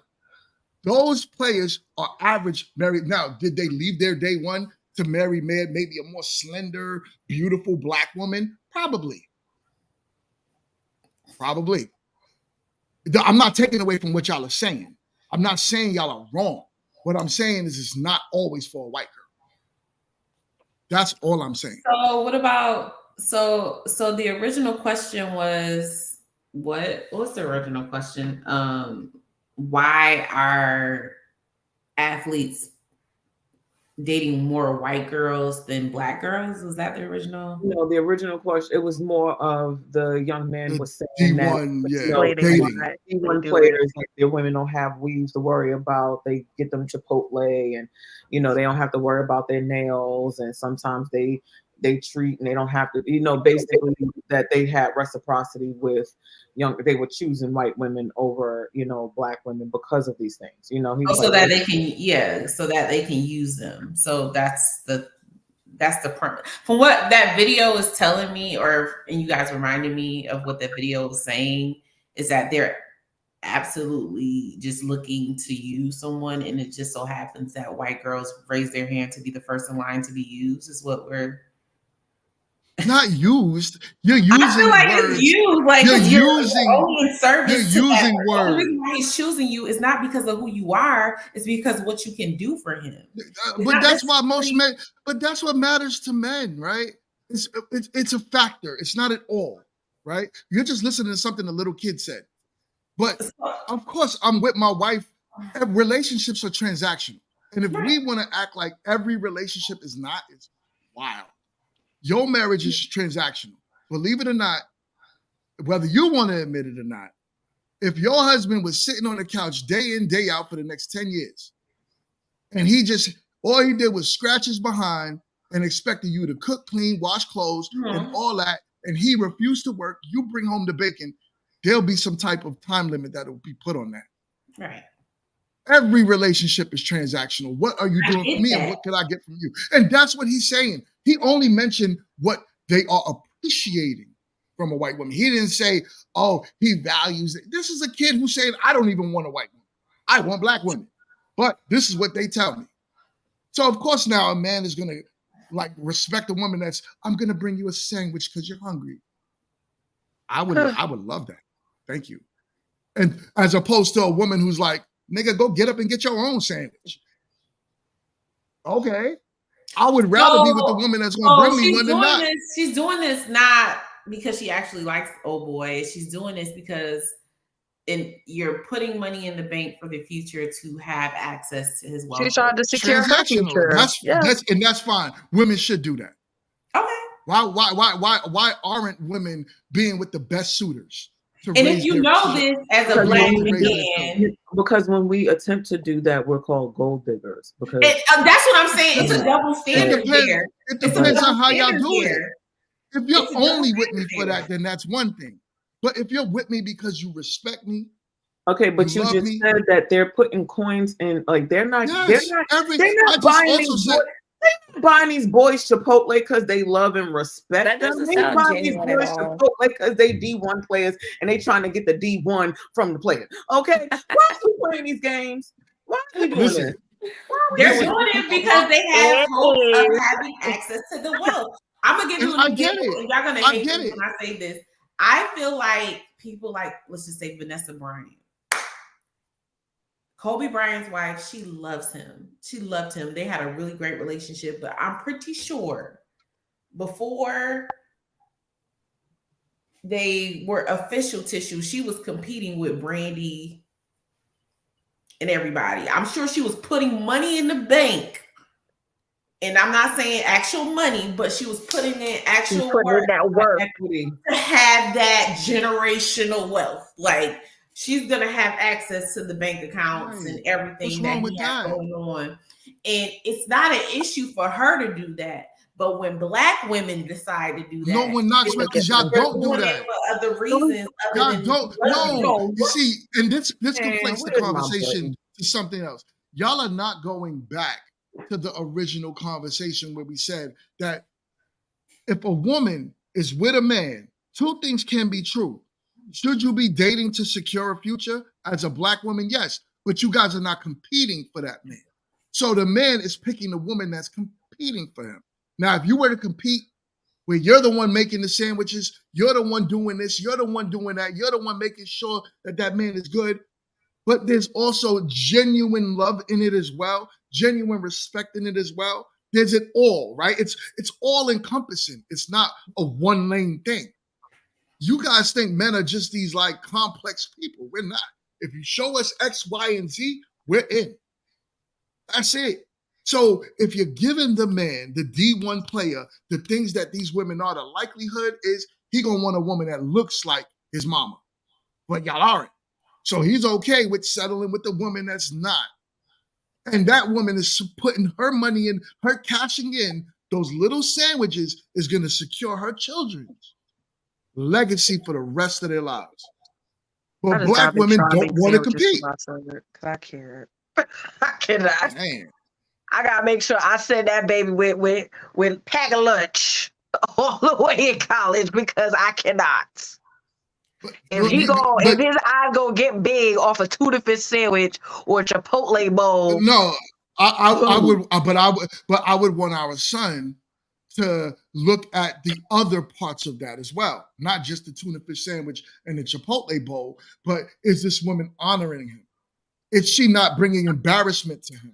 Is she respecting everything? Is she playing her part of showing this man that if you secure something with me, you can have peace?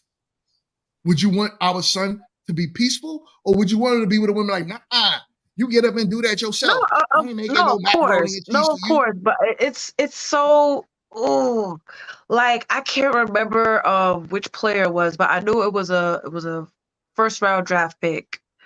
I think it was an NFL draft. It was an NFL draft, and the girlfriend was finding herself trying to sit on the couch next to him while they are recording.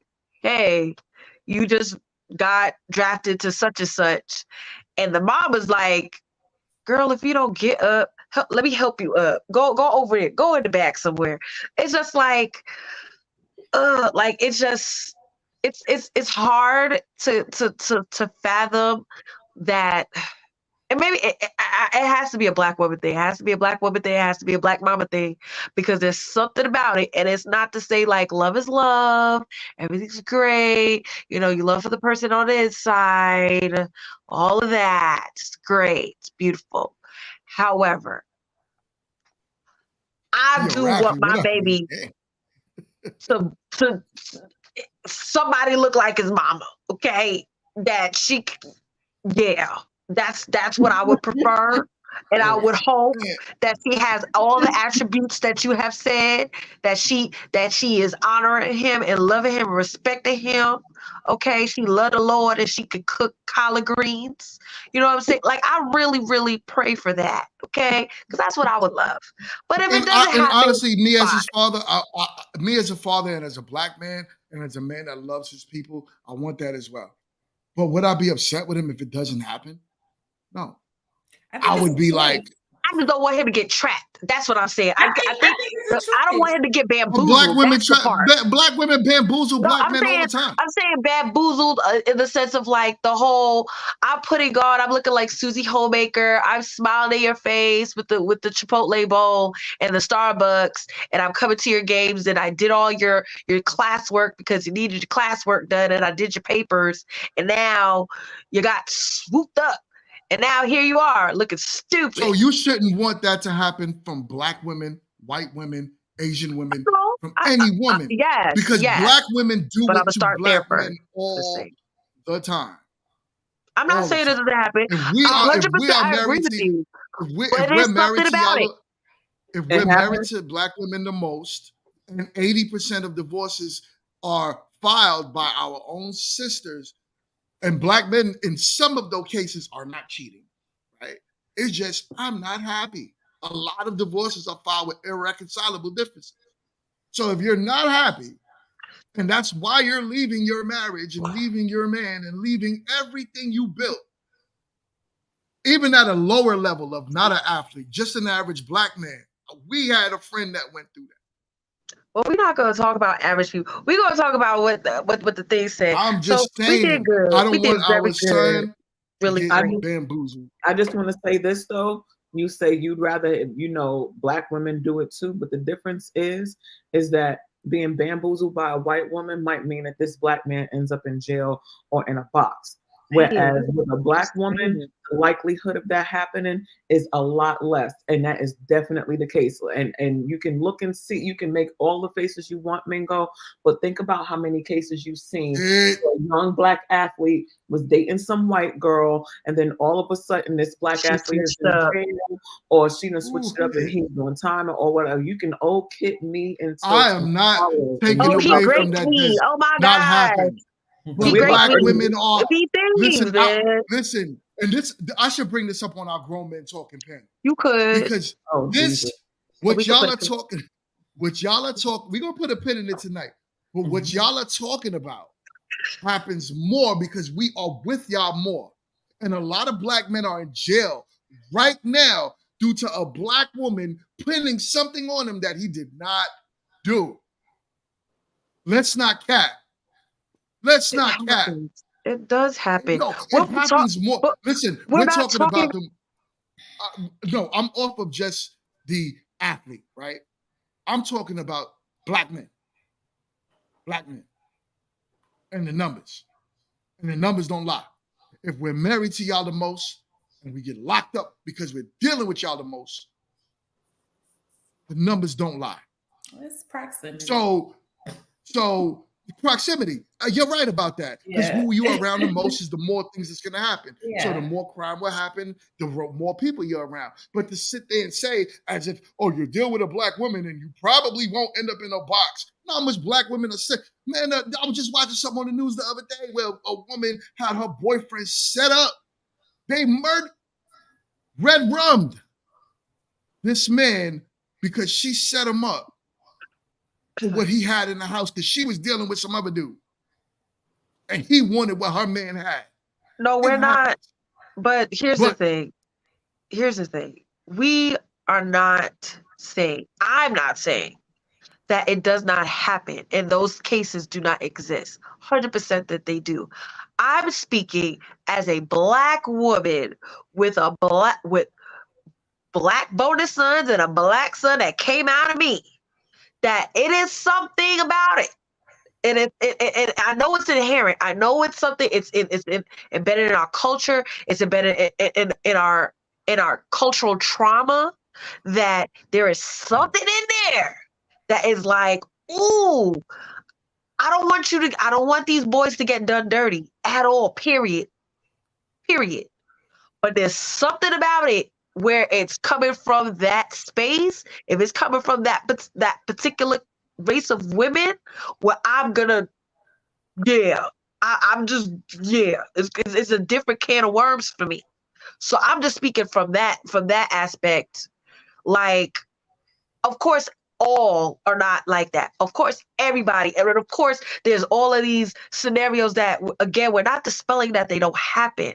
We're just saying I'm saying from a standpoint as a Black mother with Black sons, yeah, nah, I don't want that. I don't want that kind of drama for him, for any of them. That's all I'm saying. I get it. We're gonna continue this topic on Grown Men Talking. I think this is important.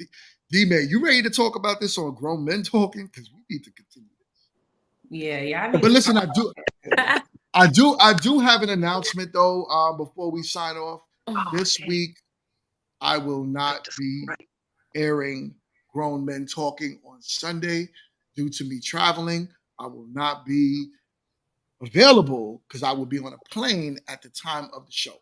So Grown Men Talking will continue the following week. I will make sure I update my community tab, stay in touch with the post. I will be dropping content in between. So hit the bell, the notification bell. Please. Also, if you haven't hit the like button, what are you waiting for? What are you waiting for? So annoying. Hit the like button, y'all. It's free. It's free. The like button is free. It don't cost you nothing. Hit the like button. Hit the subscribe button. If you're on any one of our platforms, follow Kit's Facebook. Follow exactly what she has going on. Follow D-May. D-May is going to come up with some content soon. Follow D-May's Instagram because her Instagram, she's going to start promoting her stuff. Right, D-May? We're going to get D-May popping. You know what I'm saying? Tiara, she pushed out what she got going on with her businesses. Also, if you're on any of those, and my wife, please follow her Instagram, Making Up Adulting, where she will coach you ladies on what it is making up adulting. So, with that being said, well, you're gonna coach, right? We're gonna make this a profitable thing. So, with that being said, please stay in tune. Stay in tune for all that we got going on. If you're on any one of these platforms, subscribe to like I said, Facebooks. If you're on Facebook, come over to YouTube. If you're watching my Instagram, go to everyone's Facebook. Let's share this love. Let's continue the conversation. Let's keep it pushing, y'all. Until the next time, y'all. Peace.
Make you wanna stay.